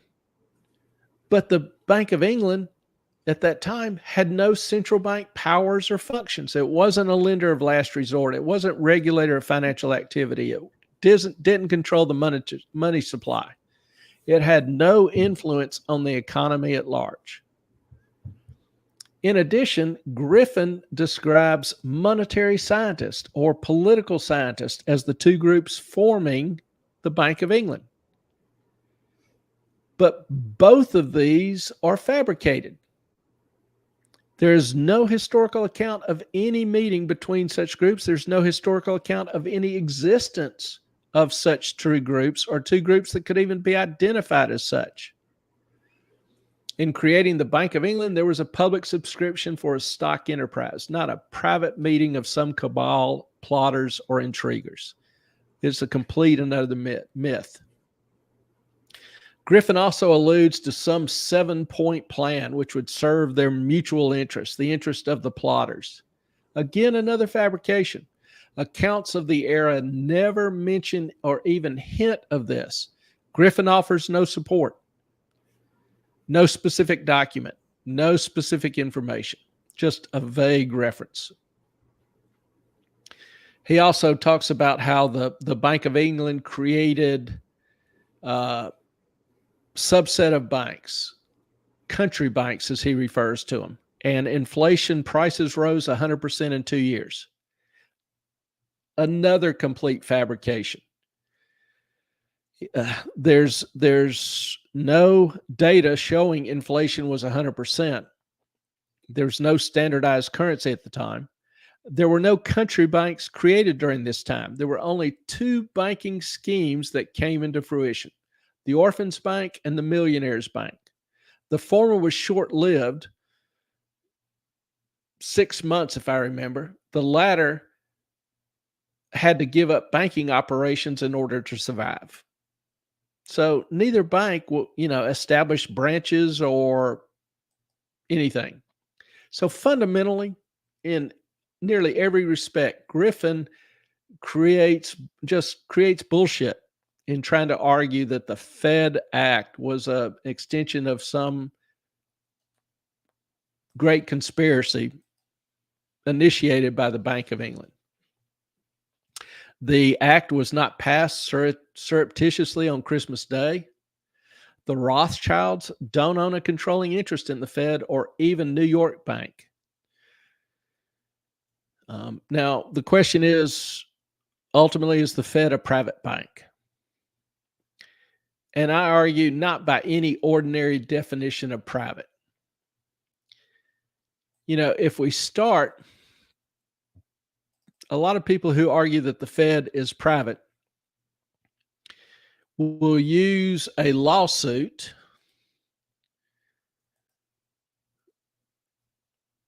in 1982 called Lewis v. United States of America. And they will cite one specific sentence taken out of the judge's opinion, which is right here. Reserve banks as privately owned entities. And they'll go, there's the proof that the Federal Reserve is a private bank. Meanwhile, they completely ignore everything else in the lawsuit. First of all, if you'll notice, you have John Lewis, plaintiff, versus who? The United States of America as defendant. So Lewis is suing the Federal Reserve because he was in a wreck and he wants damages. So who's he suing? He's suing the United States government. Who defends the case?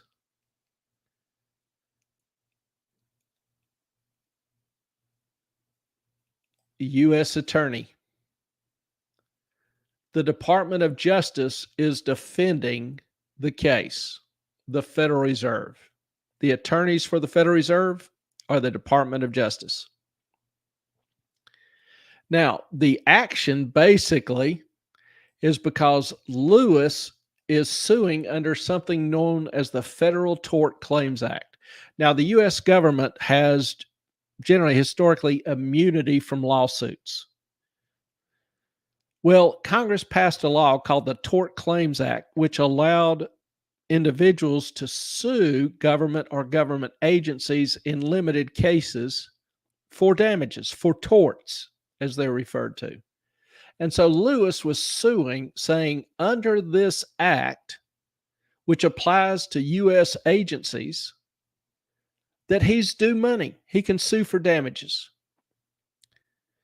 The judge expands on it, says Federal Tort Claims Act, Congress provided a limited waiver. Well, my highlighter's not working here. Provided a limited waiver of the sovereign immunity of the United States for certain torts. Okay. Well, if we go down and look also, you've got the comment, reserve banks are privately owned entities. You've got some other comments. Reserve banks have properly been held to be federal instruments. Reserve banks, in this case, United States v. Hollingshead, were held to be a federal agency. In this case, reserve banks are deemed to be federal instrumentalities. In Federal Reserve Bank of Boston versus Commissioner of Corporations and Taxation. And it just goes on. In this case, Brinks versus Board of Governors of the Federal Reserve. Federal Reserve is a federal instrument. And in the final verdict, we hold that Federal Reserve banks are not federal agencies for purposes of the Federal Tort Claims Act. What the judge is saying here is that the act allowed lawsuits against federal agencies who met certain criteria. Doesn't apply to all agencies. And the judge is sitting here saying the Tort Act doesn't apply to the Federal Reserve, even though it's a federal agency. So, you know, when people use Lewis versus the Federal Reserve, and argue, well, hey, the court said it's a private company. I just have to kind of laugh, because in actuality, it says, shows, demonstrates the exact opposite. Okay. Now, another thing about the Fed, all profits that the Fed realizes, the Fed collects interest from treasuries that it holds or purchases, sales of treasury bonds.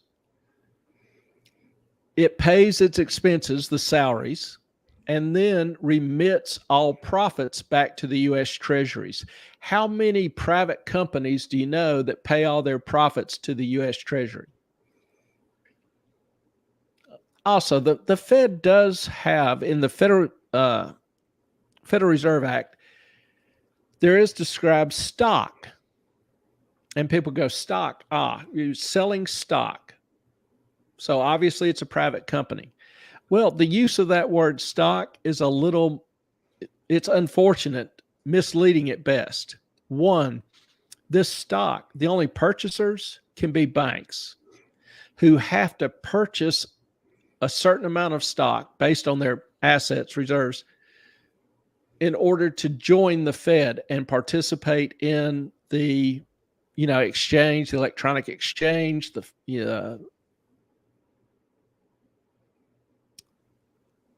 access the Fed discount window or Fed funds, the services of the Fed. They have to be a member of the Fed. All nationally chartered banks are automatically members of the Fed, but state banks don't have to be, though most choose to be. But no individual can buy stock. The stock doesn't allow owners to buy more stock or to sell their stock or to own less stock. It doesn't allow them to use the stock for collateral or vote on changing the mission, structure, or operation of the Federal Reserve. They're allowed to vote on one thing. That's who is the regional president. And they can only choose from among members of that region, banking members, bankers who are members of that region. Their supervisors, the supervisors of the region, the ones who set the policy, are appointed by the President of the United States and approved by Congress. Do you know how many private companies out there have their executives appointed by the President and approved by Congress? People say the Fed isn't audited. It is audited. You can go to any website of any regional or the Federal Reserve itself and find its audits. The Federal Reserve is audited by the GAO, which by law can only audit federal agencies. The Federal Reserve has a .gov website, which by law only federal agencies can have. The White House maintains a list of federal agencies. And on this list is the Federal Reserve.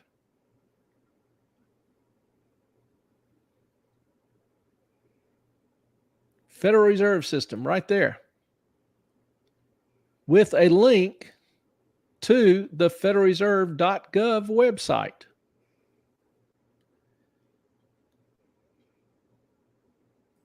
So it's audited by the GAO. It's audited by private auditors. And it's listed in the yellow pages under U.S. government.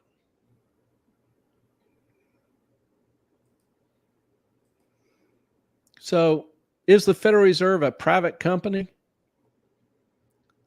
Not like any other private company or how we ordinarily use the word. Is it a federal agency? By every legal definition, it is. So the Federal Reserve, is it public? Is it private? You decide. But there are a lot of myths, a lot of theories out there that have very little basis in fact. Brentwood, the Illuminati. A lot of people try to tie the Federal Reserve to the Illuminati. And, you know, I used to be a lot more skeptical about the Illuminati until, you know, past recent years. You know, if you want to argue that the Fed is controlled by a few powerful men, I'll agree to that. Even if they're appointed by the president. I think, to me, the Fed screws up a bunch. If you want to jump on the Fed's ass, I'm probably going to agree with you in a lot of ways. But Griffin did a poorly researched, poorly written recounting of the creation of the Federal Reserve and its operations. And I just hit some of the highlights.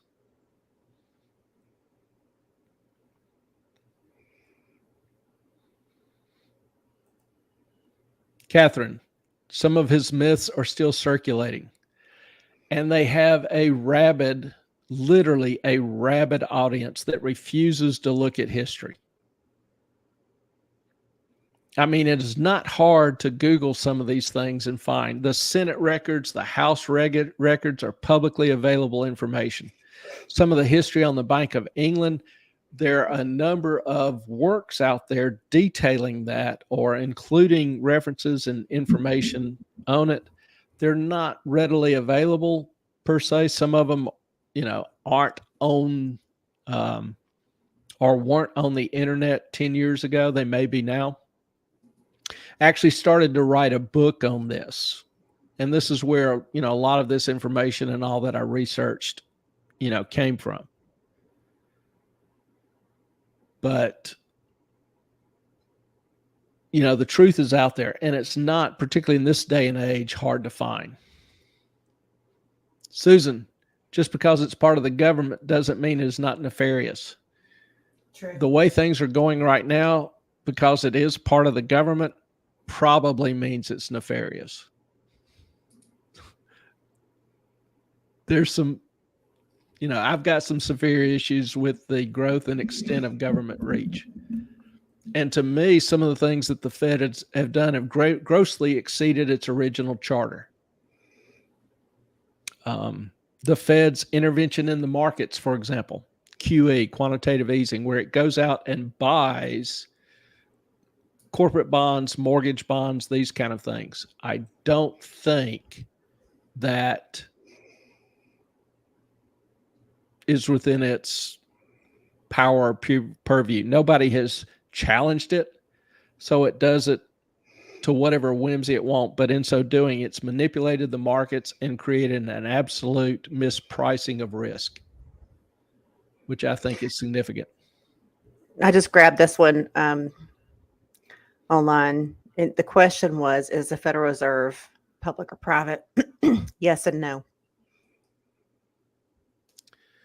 I mean, it's hard. Depends on how you define private. Now, because, for example, the regional banks buy stock in the regional branches. There are 12 regional branches, 8 regional branches. But they, quote unquote, buy stock in regional branches, and they get to vote on the president. But do they get to alter the dividends that branch pays? No.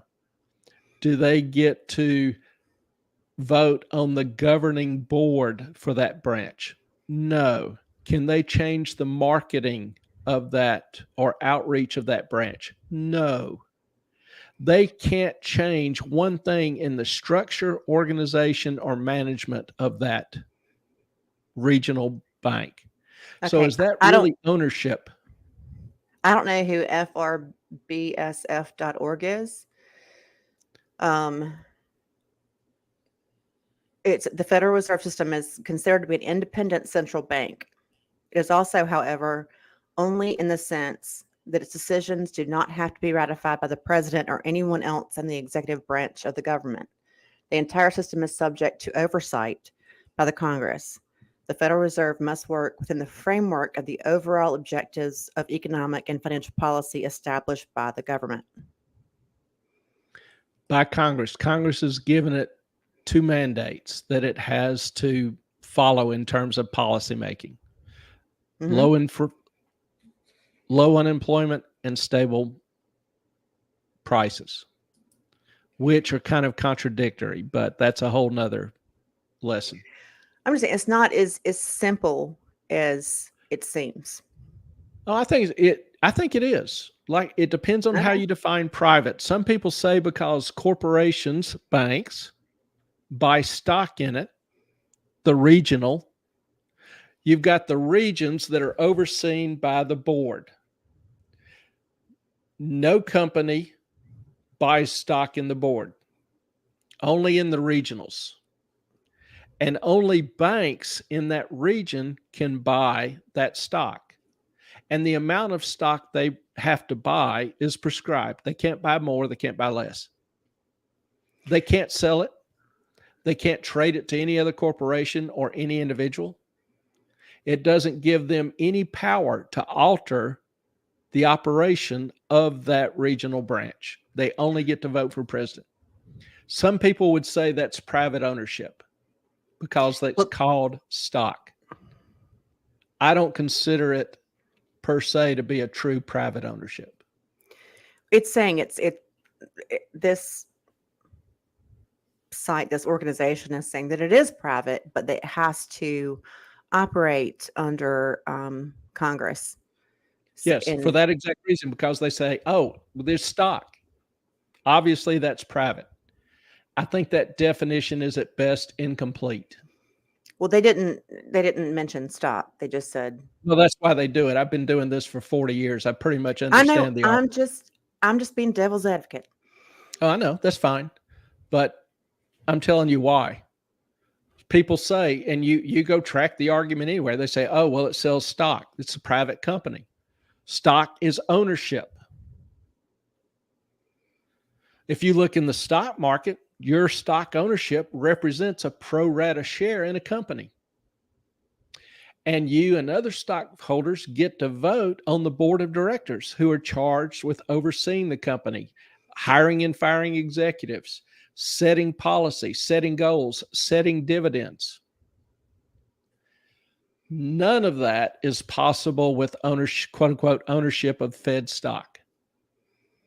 So to me, technically, is it private? Yes. Practically, is it private? No. Not in the way I define private ownership.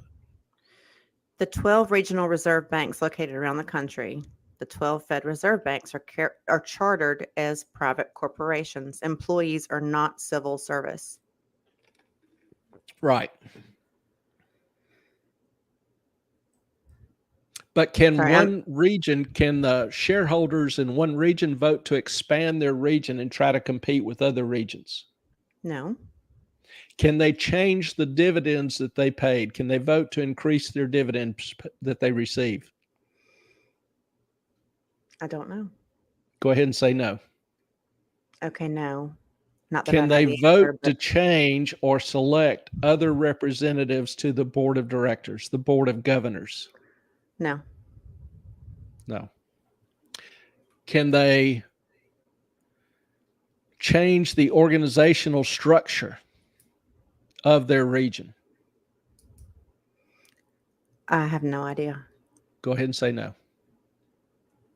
I'm just supposed to believe you outright? You can look it up. I am looking it all up. Google. So they have no board power. They vote for a president for their region who sits on the board of governors. Mm-hmm. But they have to be appointed by the president and approved by Congress. Well, okay. You know where, I'm on the fence on this, and you know that, because I'm not sure and I'm not quite convinced. So that's just me. Well, that's okay. You don't have to believe me. You can believe the courts. I know what it says. Court of Appeals, the Ninth Circuit. I get How many that. I times know. is a private corporation sued and the defendant is described as the United States of America? But it's a tort, and a tort is like a defamation or a bad act. It's an injury. Right, a bad act. Mm, I mean, I do watch But- some law channels. But who did Lewis sue? The Did US, he sue a private corporation? no, but he didn't sue the Fed either. Yeah, he did. Where? He Where? was suing the Where? Los Angeles branch, Okay. Central District of California. And Under the a Federal attorney Tort Claims Act. You know I'm going to push back on this. You know I'm going to. is from Los Angeles. Well, I that's understand fine. that. So he was suing the Los Angeles branch. Who was he actually suing? The U.S. Yes. government.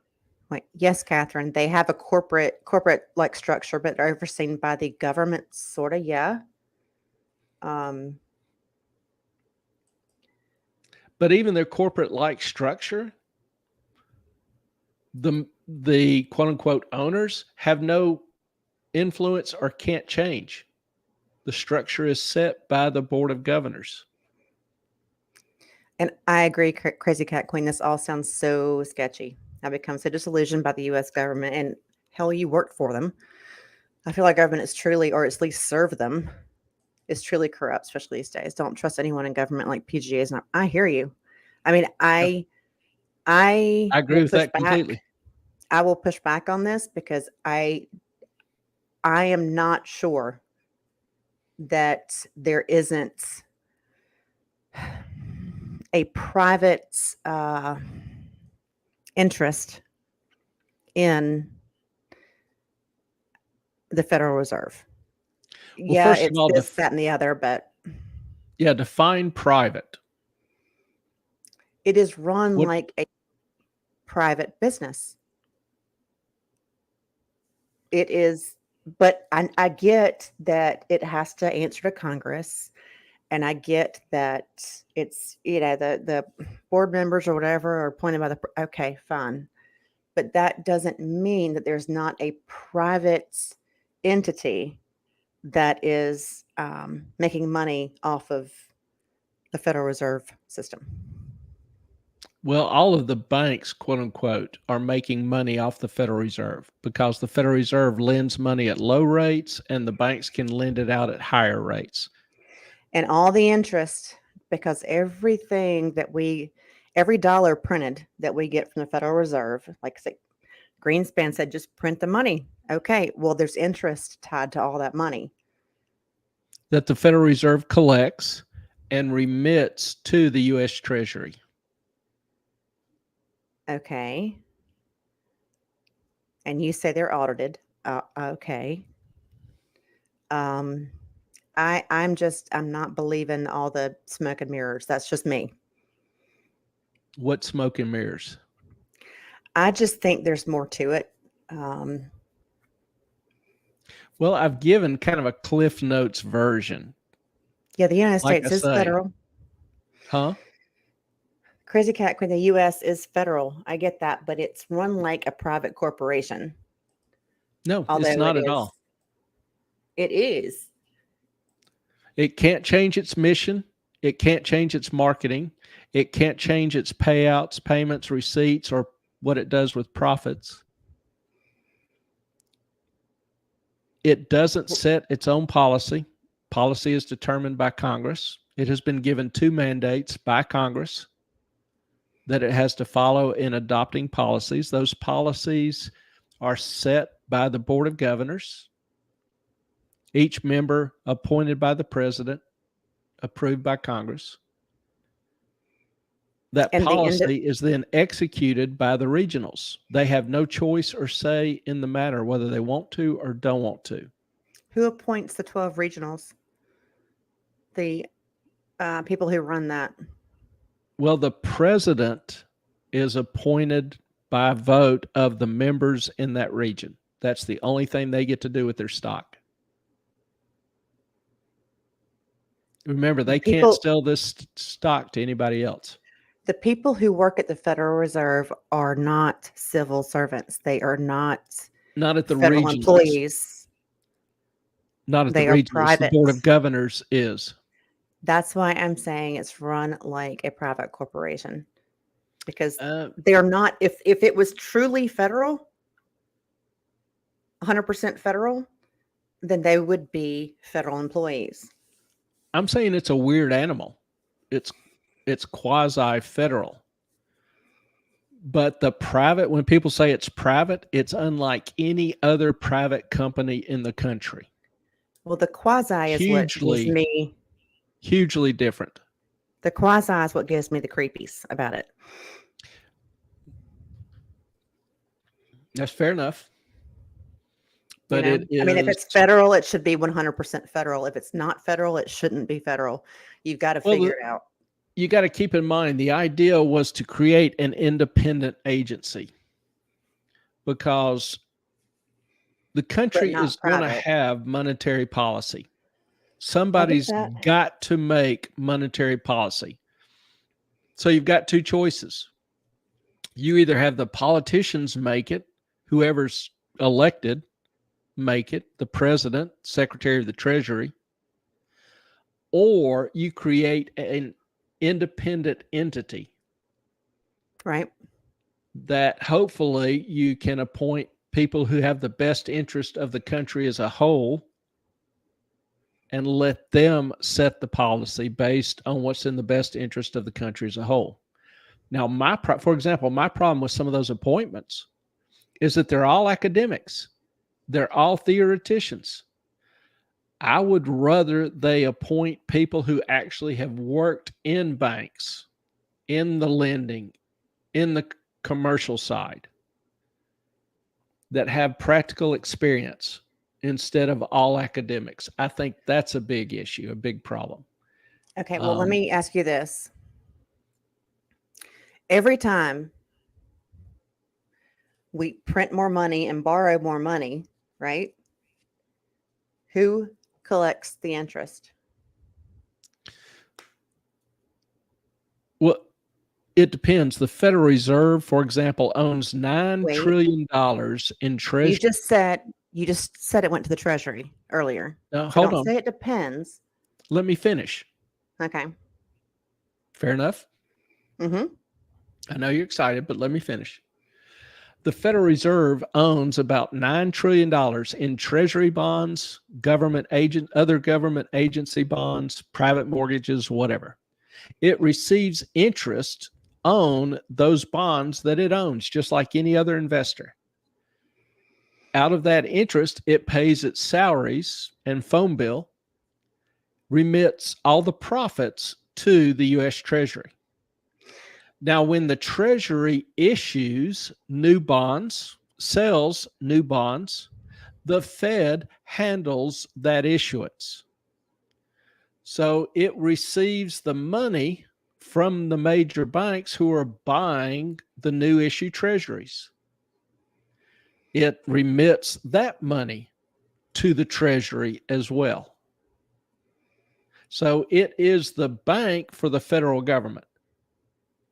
It handles the payment and receipt of debt and interest payments and repayments and new purchases, all of those cash flows. Takes its expenses out, nets it out, pays the difference to the Treasury. Okie dokie. Crazy Cat Queen, Ellen, I think the point is, even if it has some private interest, the structure and the oversight, if they even do that properly anymore, is via U.S. government, the chain of command, if you will. Yeah, like I say, it's unlike any other private company in the country. Has none of the other characteristics of a private company. So it is private. Like I said, technically, yes. Practically, I would say no. Okay. You know, technically, the law in the Federal Reserve Act, it states that members buy stock. Stock is defined as ownership. But like I've said repeatedly, this ownership is unlike any other ownership of stock in the country. It's very, very, very limited. And it's not controlling. It doesn't give you any influence other than electing the president of your region. The president has no flexibility in what he does. He's just an administrator. He just does exactly what he's told and what is required in providing services of that branch. If he's He honest. doesn't change marketing. He doesn't change pricing. He doesn't influence products. He doesn't do anything but simply serve as an administrator over that region. He's basically a glorified bookkeeper. That's unlike any private company otherwise in the U.S. Very, very restricted and limited powers. KP, you can all pigpile on me, but Greenspan told the U.S. everything was status quo in the markets for years, but yet surprised the market conditions when we entered the recession in 2008 and 9. Yeah. The head of the Fed, I remember when Greenspan would speak, literally the market picked apart every word he said and would rise or fall depending on what sentence he was issuing forth at that time. There is the Fed has huge influence in the economy. And the Fed chair is the spokesman for the Fed. So everything he says is parsed and analyzed, and people trying to get insights on the future of Fed policy. So they have to be careful in what they say. He couldn't have been shocked by 08. He could not have been shocked by 07, 08. I think a lot of people were. I don't think they saw things building up until it was too late. The movie is not completely historical accurate. There's obviously a lot of the conversations and dialect that was ad-libbed by Hollywood, but the movie The Big Short, great movie, entertaining movie. Mm-hmm.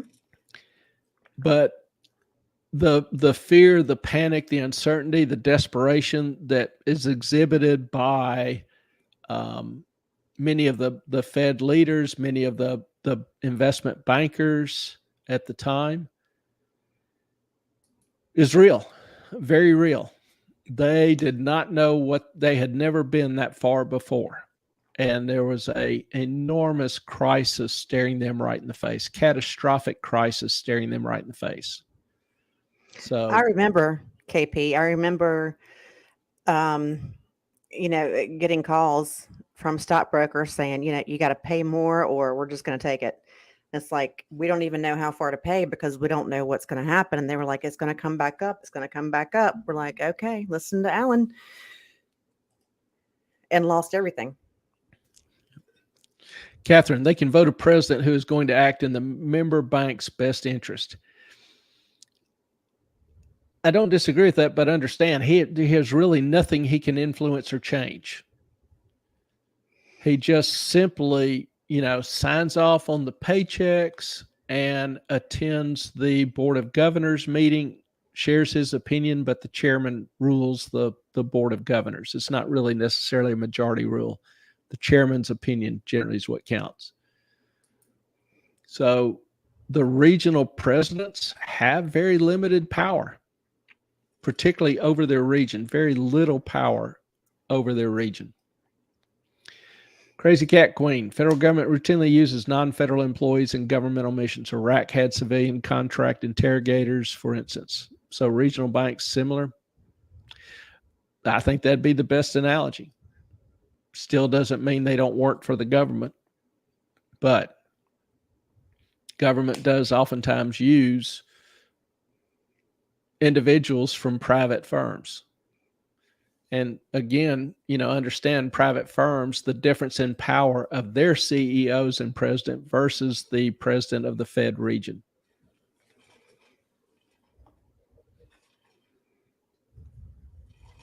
Crazy Cat Queen, remind me, who are these members and why do they get to buy stock and why do they make money off the stocks? How do they rid themselves of that stock?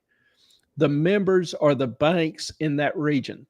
You know, like the Atlanta region covers Georgia, Alabama, Tennessee, South Carolina, North Carolina, Mississippi. So all the banks who want to access Federal Reserve services, like the Fed funds rate, or, banks will exchange checks. You write a check off one bank and give it to somebody, they deposit it in their bank. Well, that check then goes to the Federal Reserve, who clears it, organizes it, and sends it back to the originating bank. So if banks want to access those kind of banking services, they have to be a member of the Fed. So those are the Fed members, mostly the banks in the region, in each region. Why do they get to buy stock? They have to buy stock to be a member. And that stock is a percentage of their reserves. How do they make money off the stock? Well, do they make money off the stocks? The Fed pays a fixed dividend on that stock, but it doesn't change. And that dividend goes to the banks that are the members. It goes to the banks that are members, yes. Mm-hmm. The banks invest part of their capital with the Fed, and then the Fed pays basically an interest or a dividend to the banks for that investment. Okay, let me ask you this then. If you work at, let's say... Hold on a second. Okay, last question. How do they rid themselves of that stock? They cannot they cannot sell the stock by more or less unless they quit their membership in the Fed. Then they would sell it back to the Fed. They can't sell it to any individual or any other institution. So they have to keep that stock no matter what if they want to be a member. Yes. Sounds kind of sketchy. But anyway, I was going to ask a question. I told you I'd forget it, and I did. I think, okay. To the people that work, there are several mints or where they print money in the U.S. or make coins or whatever, correct? The Bureau of Mints, yes. Do they work for the Fed? The Fed will place orders. Like the Fed replaces currency. Like when you have an old ratty dollar and you take it to a bank to deposit, the bank will sort through those bills and take the old ratty ones, send them to the Fed, and the Fed replaces them with new ones. So the mints, are they federal employees? Are they private? Yes. Federal. Which one? Department of the Bureau of Mint. Okay. You said yes to both of them, so I was a little confused. No, they're government employees. Okay, so KP. And the Fed handles the exchange of that currency. It distributes the U.S. currency. So the government, on behalf of the U.S. Treasury, pays the mints to create the money. No, it orders it from the mint. Like the Fed. Who pays the employees of the mint? The U.S. government. Okay. That's what I was asking. Yeah, but the Fed will, like I say, collect old, ratty, torn, dirty money. Yeah. And then tell the mint we have, the Atlanta branch. The Atlanta branch has $1 million of $1 bills that it needs to replace. So it sends those to the Bureau. The Bureau, shreds them, burns them, whatever, and then takes $1 million in new bills and sends it to the Atlanta Fed that puts it back in circulation. Let me ask you this then real quick. Since everywhere I go, there's a shortage of coins. Are they not making them anymore because they are looking at going to digital currency? I know they're trying to get away from making so many pennies. Each penny costs more than a penny. Well, the worst thing is that quarters. Like everywhere I go, Yeah. we need quarters. We don't have any quarters. We don't have any dimes. And I think they limit the production, one, due to the expense, two, due to anticipating that there will be people increasingly are using electronic payment methods, and then the development of a digital currency. Catherine, so Alec Murdaugh is screwed with a lot of the southern states. Yeah. I mean, yes and no. I mean, he stole a ton of money. A ton of money. I want Clay to cover these cases. They're coming up very soon. I have got all of the legal documentation for all of them. But he did screw with a lot of the southern states. Yeah, he did. Sorry, go ahead. No, that's fine. Greenspan is a knucklehead. He didn't believe in regulation for anything. Brooksley Bourne was trying so hard, but Greenspan, Rubin, and Summers just ran over her, in my opinion. Trying to remember who is Brooksley. Brooksley, Bourne, like the Bourne Identity.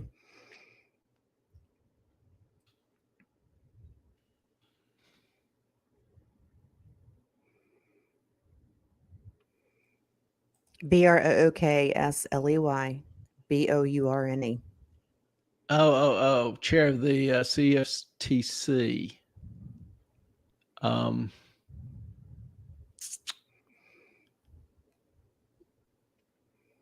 not sure offhand what her conflict was with Greenspan. So if you want to elaborate on that a little bit, I'd be interested. Okay, KP's got some info You on and that. KP too. Yeah, she was the head of the agency overseeing derivatives. Oh, that's your CFTC. That's your specialty. Yeah, no derivatives. I'm not sure the conflict between her and Greenspan. In terms of regulation, government has a real hard time regulating things it doesn't understand, and it has very little or limited understanding of derivatives. The market can move faster than the regulators can. So, to me, regulations ought to be simply disclose everything, pay for what you buy, deliver what you sell. If you don't disclose everything, that's fraud. End of story.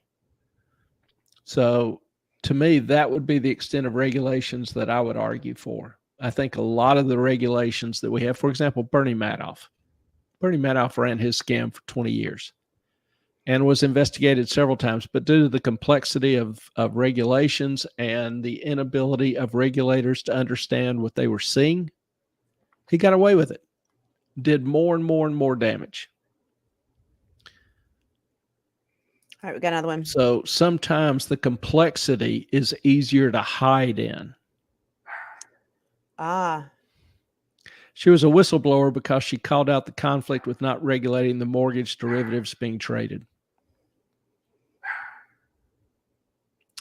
Yeah, the Fed at the time, I think, I'm trying to remember exactly. I think Greenspan's argument was that Fed hadn't been commissioned with the power to regulate derivatives or the markets. Their sole regulatory authority extended to banks. And with the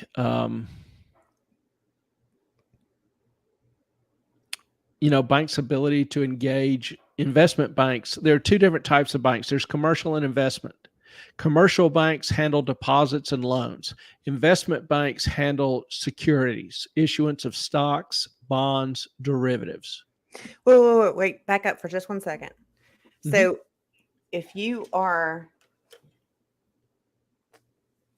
a Federal Reserve Bank or part of the member regionally, if you're not, then you how are you affected by the Federal Reserve's decisions? Well, the Federal Reserve controls monetary policy Yeah. and rates. Basically, they have Right. great influence on rates. So the rates you pay depositors, the rates you charge for loans are heavily influenced by the Fed. But if you're not a member, You still are in a national competitive market. but If you you're can paying less offer, on deposits than a competitor, you're going to lose deposits. but you could also pay more. Cut your profits. You may not be able to Well, afford more depending on what you can charge for loans. do you have to follow the same bank rules as other members of the Federal Reserve?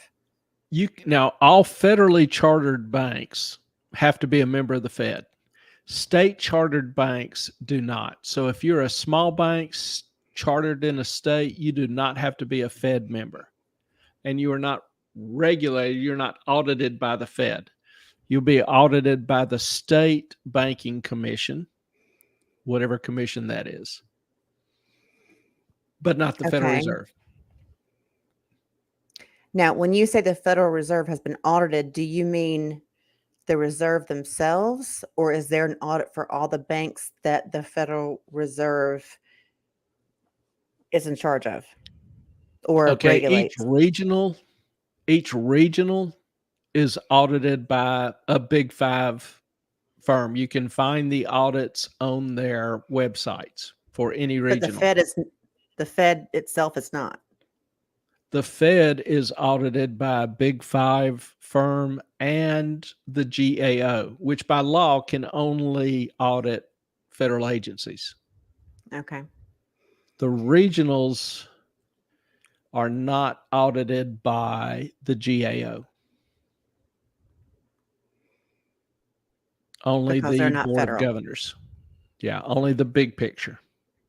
Okay. We've got okay, we got that one. KP's given all kinds of information here. Hearings before Congress, she was poo-pooed by everyone. Does not surprise me. No one did anything, and then the recession followed. There was a really good PBS documentary. I'll have to watch that. Yeah, do you know the name of that? For KP, sure. do you Would know love the to name know. of that PBS documentary? And then Crazy Cat. Thank you, KP. Yes, thank you. I was trying to remember the details. Yeah, I'm not sure that regulation would have helped in the prevent. In fact, I know we talked about this a little bit previously. Regulation would not have helped or prevent the subprime crisis. It was regulations, I would argue, it was regulations that caused it. Because in 1995, the change to the Community Reinvestment Act strongly encouraged banks to start making subprime loans. Remember, historically, banks don't want to make loans to people who can't pay it back.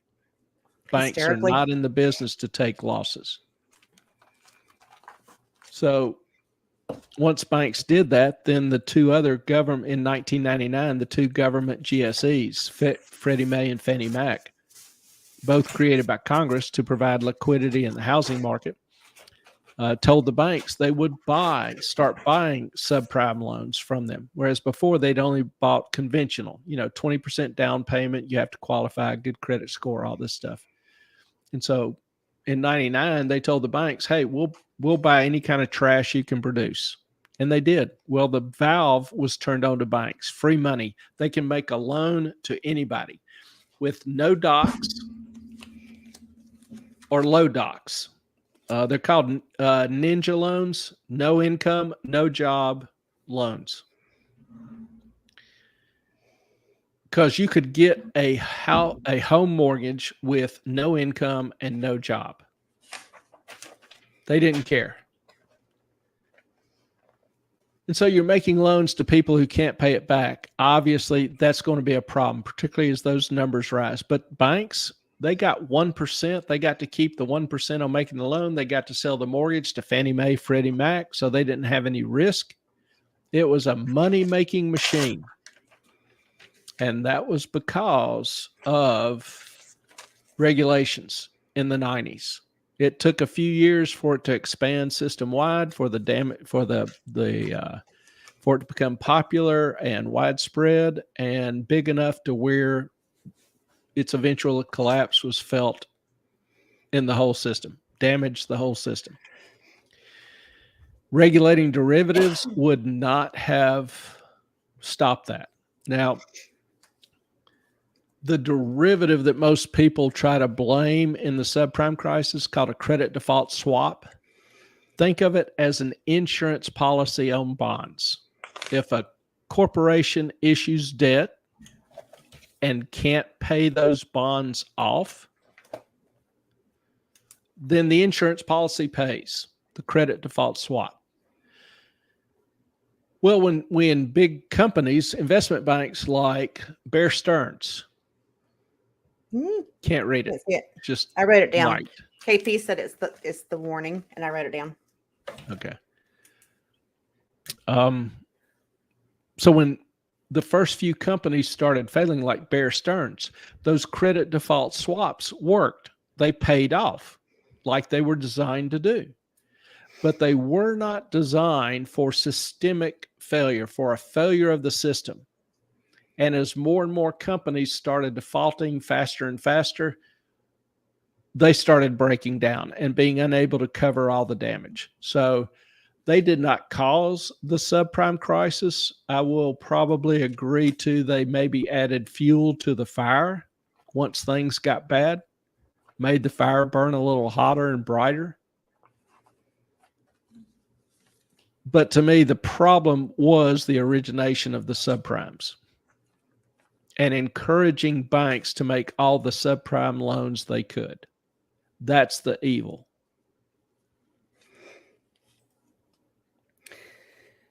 Okay.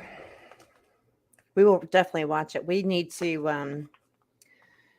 wrap this up, but let's do some yes or no. Is that okay? Or do you want to save it for Tuesday? We can. Do y'all want to do a little yes or no before we head out? I'm amenable either way. Go ahead and throw out one. You like this thing. I know. All right. And I don't have my yes or no, so I had to write it down on a piece of paper. Antifa militants are trust fund kids with too much time on their hands. I think you would say yes. I would actually say no.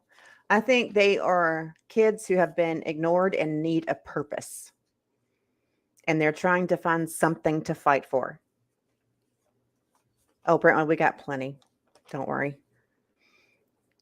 That's my opinion, but okay. GIF. Yeah. Real quick, crazy. Let's let someone who makes $15,000 a year get a mortgage for a $500,000 house. There were people with no jobs getting $1 million loans in California. Mm-hmm. They would literally live off the excess money on the loan.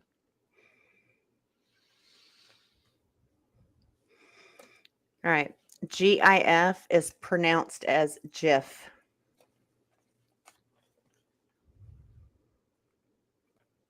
Actually, it is. It's a GIF. What do you? No. Didn't I say no? Okay, you're losing tonight, big time. Cell phones have made us slaves. True. Yeah, I think they have. It has been a blessing and a curse, and I honestly don't know which one is which. But I think Brentwood hit it on the head. GIF is GIF. GIF is GIF. To me, it's look. I was a computer science major as well as an engineering major, and it was GIF. GIF was GIF. That's yeah, cell phone slave, aren't we all? I know. All right. Justin Trudeau is Fidel Castro's son. I've seen enough about this that I actually would say yes, and I'm pretty sure you would too. Yep. There is Lord have mercy. there's some interesting physical similarities there, and there's apparently a very close relationship between his mom and Fidel. I think so as well. Sliced bread is the best invention of the past 250 years. Oh, you will probably say yes. I would say What- no. Really? What would you say my most favorite invention is in the past 250 years? I know you know it. Seven layer caramel Nope. cake. Nope. What do I always talk about? Doggy clippers. No.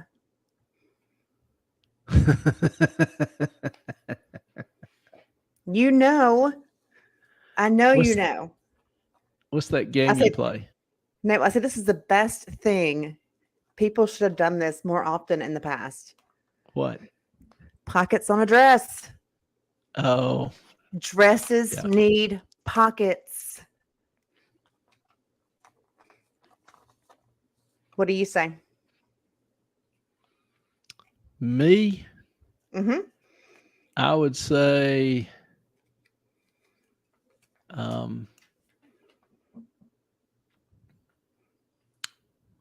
probably, this is a tough one. Probably the steam engine or the Winchester repeating rifle. Yeah, I still say pockets in a dress. Y'all- We're getting some opinions here. Absolutely girls- not. No. Heck yeah. Listen, Not sure what got the heck yeah. I'm going pockets. That's got to be for pockets. pockets in a Or is- dress, people do not understand pockets and how important when you have little ones, like you have to have pockets in a dress. You have to, Crazy Cat Queen. or you're No. screwed. No. All right, Crazy What Cat else? Queen, what is the best? Oh, there you go. What is the best invention in the past 250? Y'all tell me. Yeah, I'd be curious to get y'all's opinions on that. It's a tough call. It is. But I'm thinking KP, heck yeah, she's talking about the Winchester repeater. I don't know. For pockets. I know, right? They are so useful in a dress. Like every dress, air conditioning. Yes, Brentwood, that is awesome. Air conditioning, Air is conditioning very, is big. it's good The when South it works. would not exist without air conditioning. It's awesome when it works. Okay. While y'all are answering, I will continue on. The stock market is just legal gambling. You're going to say no. Yeah. I'm going to say no. You'll say yes. Yes. Correct. There is no separation between church and state. I'm not sure I understand the question. Is that saying There is no separation between church and state. is that constitutionally? Is that practically? Reality. In reality, I would, yeah, I'll go with yes. So you think I think the secular world has moved increasingly away from the the schools? precepts and principles of the faith. So I would say yes, there is a separation. This says there is no separation. Wait, I think I just ADD'd that one all to hell. Anyway, I think there is, for all intents and purposes, now a separation. We should abolish the minimum wage. Zippers are very good, Catherine, by the way. We should abolish minimum wage. Yes, the true minimum wage Is zero. is zero. And minimum wage discriminates. What most people don't realize is minimum wage discriminates against the poor and the low educated, because no employer can afford to pay more than what someone produces. Hiring them on would be a money loser. So minimum wage jobs should be entry-level jobs, to where, particularly kids can get a job and, start earning a little extra money while they learn a little bit about business and operations and customer service and maintenance of equipment, all those kind of things. So. All right, we got, okay, Quaddy, can you number the questions? So you're asking a lot, Quaddy. I think it's a great idea. It is a great idea. Let me just figure out how to do it so we can, yeah, okay. We'll do it next time. Crazy Cat We Queen. will. Dresses definitely need pockets. I don't wear dresses, so I didn't think about it. Good point. I just remember when I would go to like a wedding or something and my kids were little, I didn't have any pockets. And I'm like, I would only buy dresses with pockets because I had a pacifier in one and a little toy in the other and whatever else I needed and a phone. And there were so many things I had to have pockets. We will try that, Quaddy. Like I said, good thought, Quaddy. There isn't enough separation between church and state. Now, Catherine, you're in Canada, correct? Did I mess that up? Yes, she is. We have, I think, too much separation between church and state. To me, I'm trying to think, was it Madison who said that the republic cannot long stand without a, what was his words? He was basically stating that a republic cannot long stand without a well-educated and virtuous people who believed in the infinite value of human life, people who respected property rights, people who respected law and order. Those people generally have, throughout history anyway, particularly in this country, strong religious values. And we've lost those values. We have lost those values. And as such, you see a greater disdain for law and order. You see less respect for individual life and individual property, and chaos in society. Our society is breaking down. I don't know what else would replace those mores other than anarchy, which is what we see increasing. So, but if you had a religion, if you were a Satanist, if you were, for example, if you were a Hindu or Buddhist, they see life as a series of repeating processes. So they don't value life, the destruction of life, as of infinite value. You're just going on to the next step or stage. So they don't have, they don't try to avoid human losses in warfare, combat like we do. They're not that concerned with that. So depending on the religion, that could be hugely problematic for a republic. It just depends on what the goal is, if that makes sense. I think there are instances where religion plays an important part in the right religion, the right beliefs play an important part in strengthening society and maintaining peace and, the Puritan work ethic, those kind of things. So We got all kinds. Come to everyone. It's only the privy of the church. I'm trying to read these and listen to you, and I'm losing my focus. Well, that's okay. Catherine, morality isn't only purview of the church. I don't know of another belief system that has rational belief for the infinite value of a human other than the creation in Genesis. Man was created in God's image. That's why we value each individual as being of infinite value. You know, I think I the don't know. church versus religion are two different things. Yeah, I just don't know of another value system that instills, I haven't seen one in different cultures or in history that instills that infinite value. People will value their family intuitively, instinctively, but will they value other people equally to themselves or their family?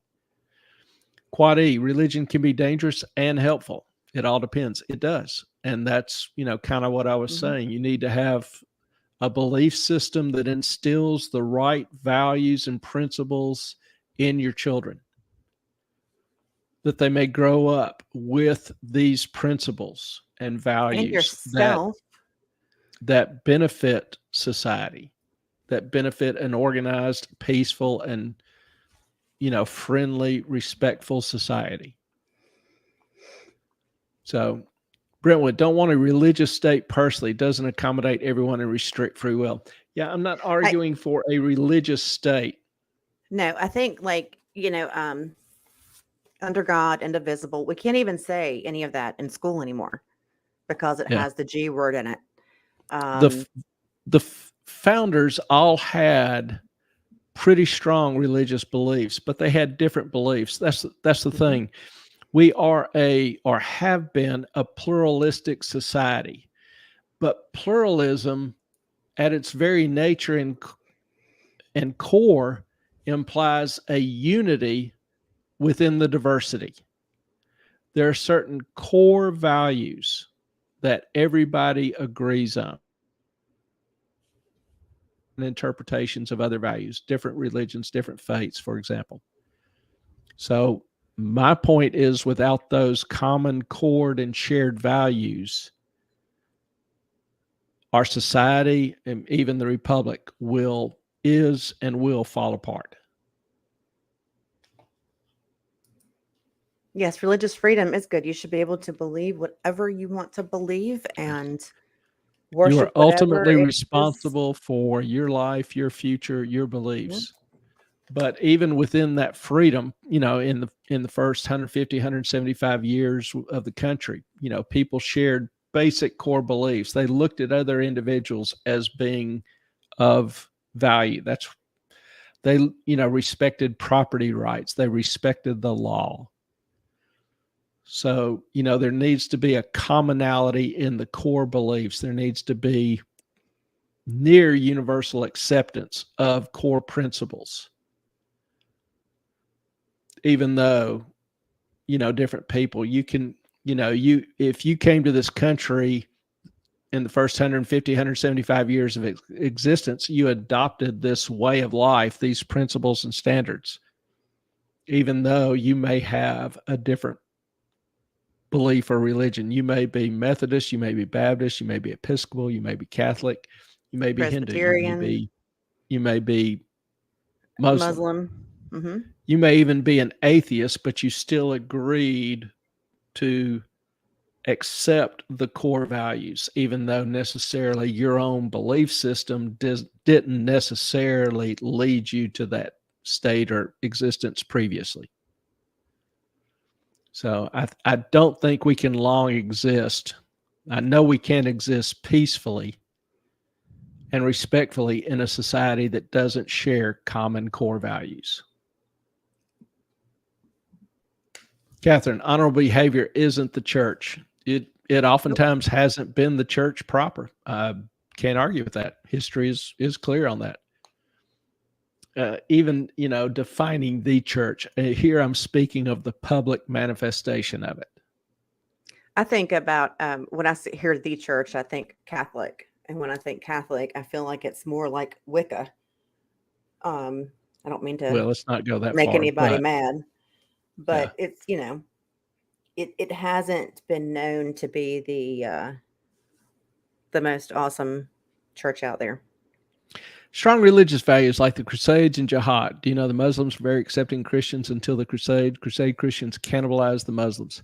Mm-hmm. It varies. much of the Crusades was actually for money. The jihad to push the Christians out of Jerusalem and other areas was for money, power, to, claim additional lands. I don't really think either of those is necessarily adhering to a clear moral code. Most wars are started by evil men. I don't think war is necessarily a virtue. I think it is a practical reality. So if I'm going to war, I want to be the best equipped, best prepared I can.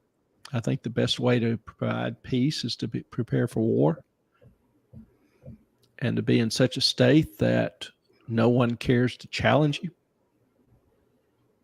But I do think most wars are started by evil men.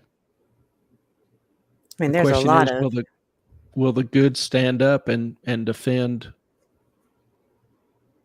their way of life, their friends, family, whatever? But yeah, oftentimes, who was it? Voltaire said, "It is difficult to free men from the chains they revere." And if you have a religion that dictates to you that you should kill unbelievers, that's obviously not the kind of faith that will build a strong, free, and prosperous society. Many of the manifestations of modern faith are vastly different than they were 1,000, 1,500, 2,000 years before. They've adapted. They've gotten politicized. They have been inseminated with corrupt and evil men who have their own selfish desires and goals. So I can't point to a perfect state or perfect exercise. People are flawed. Always have been. Always will be. But I still think it's important to have those core values. I swore I would never go 3 hours, and we're 8 minutes from it. And you have like 3 more comments. I'm going to let you have them because I have to tinkle too. So, TMI. just saying. Good night, everybody. It's so good to see you. And I will see you again on Tuesday. Good night, Ellen. Good night. Brentwood, I was speaking more of a singular religion that is too restrictive. Yeah, I would not want anybody to impose their religion or beliefs on me. I would not want to impose mine on anyone else. But I still believe that core values are essential for a well-functioning society. Have you ever thought how different similar etiquette Confucius is? Not sure exactly what you mean by that. I've studied Confucianism some, along with some Buddhism, some Hinduism. Don't claim to be an expert in any of the three, but be interested in following up on that. Catherine, it's fascinating how much Eastern belief is assimilated into the Christian faith. I would tweak that a little bit and say by modern Christians, I don't think the essence of the faith has or should change. People's interpretation. I know some churches that have been built without a cross on the outside because they don't want to offend anybody. That when I read about Christ and the apostles' life, their time in jail, they're being punished for speaking, and they were constantly offending people. I don't know that the modern version exactly has that correct.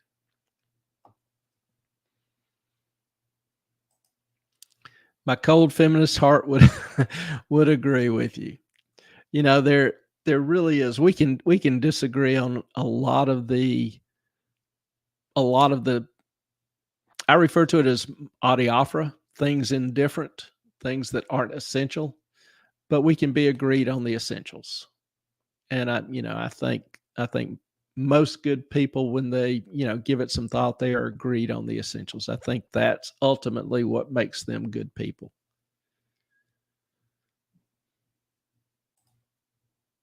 Crazy Cat Queen, I think the underlying condition isn't necessarily evil, but greed. I have to think about that some. I would say certain manifestations of greed that are obsessive over property or money, putting it ahead of people's lives, health, whatever, is evil. I think there's a form of greed that motivates a person to do the best they can with the money and resources they have, that I think is honorable.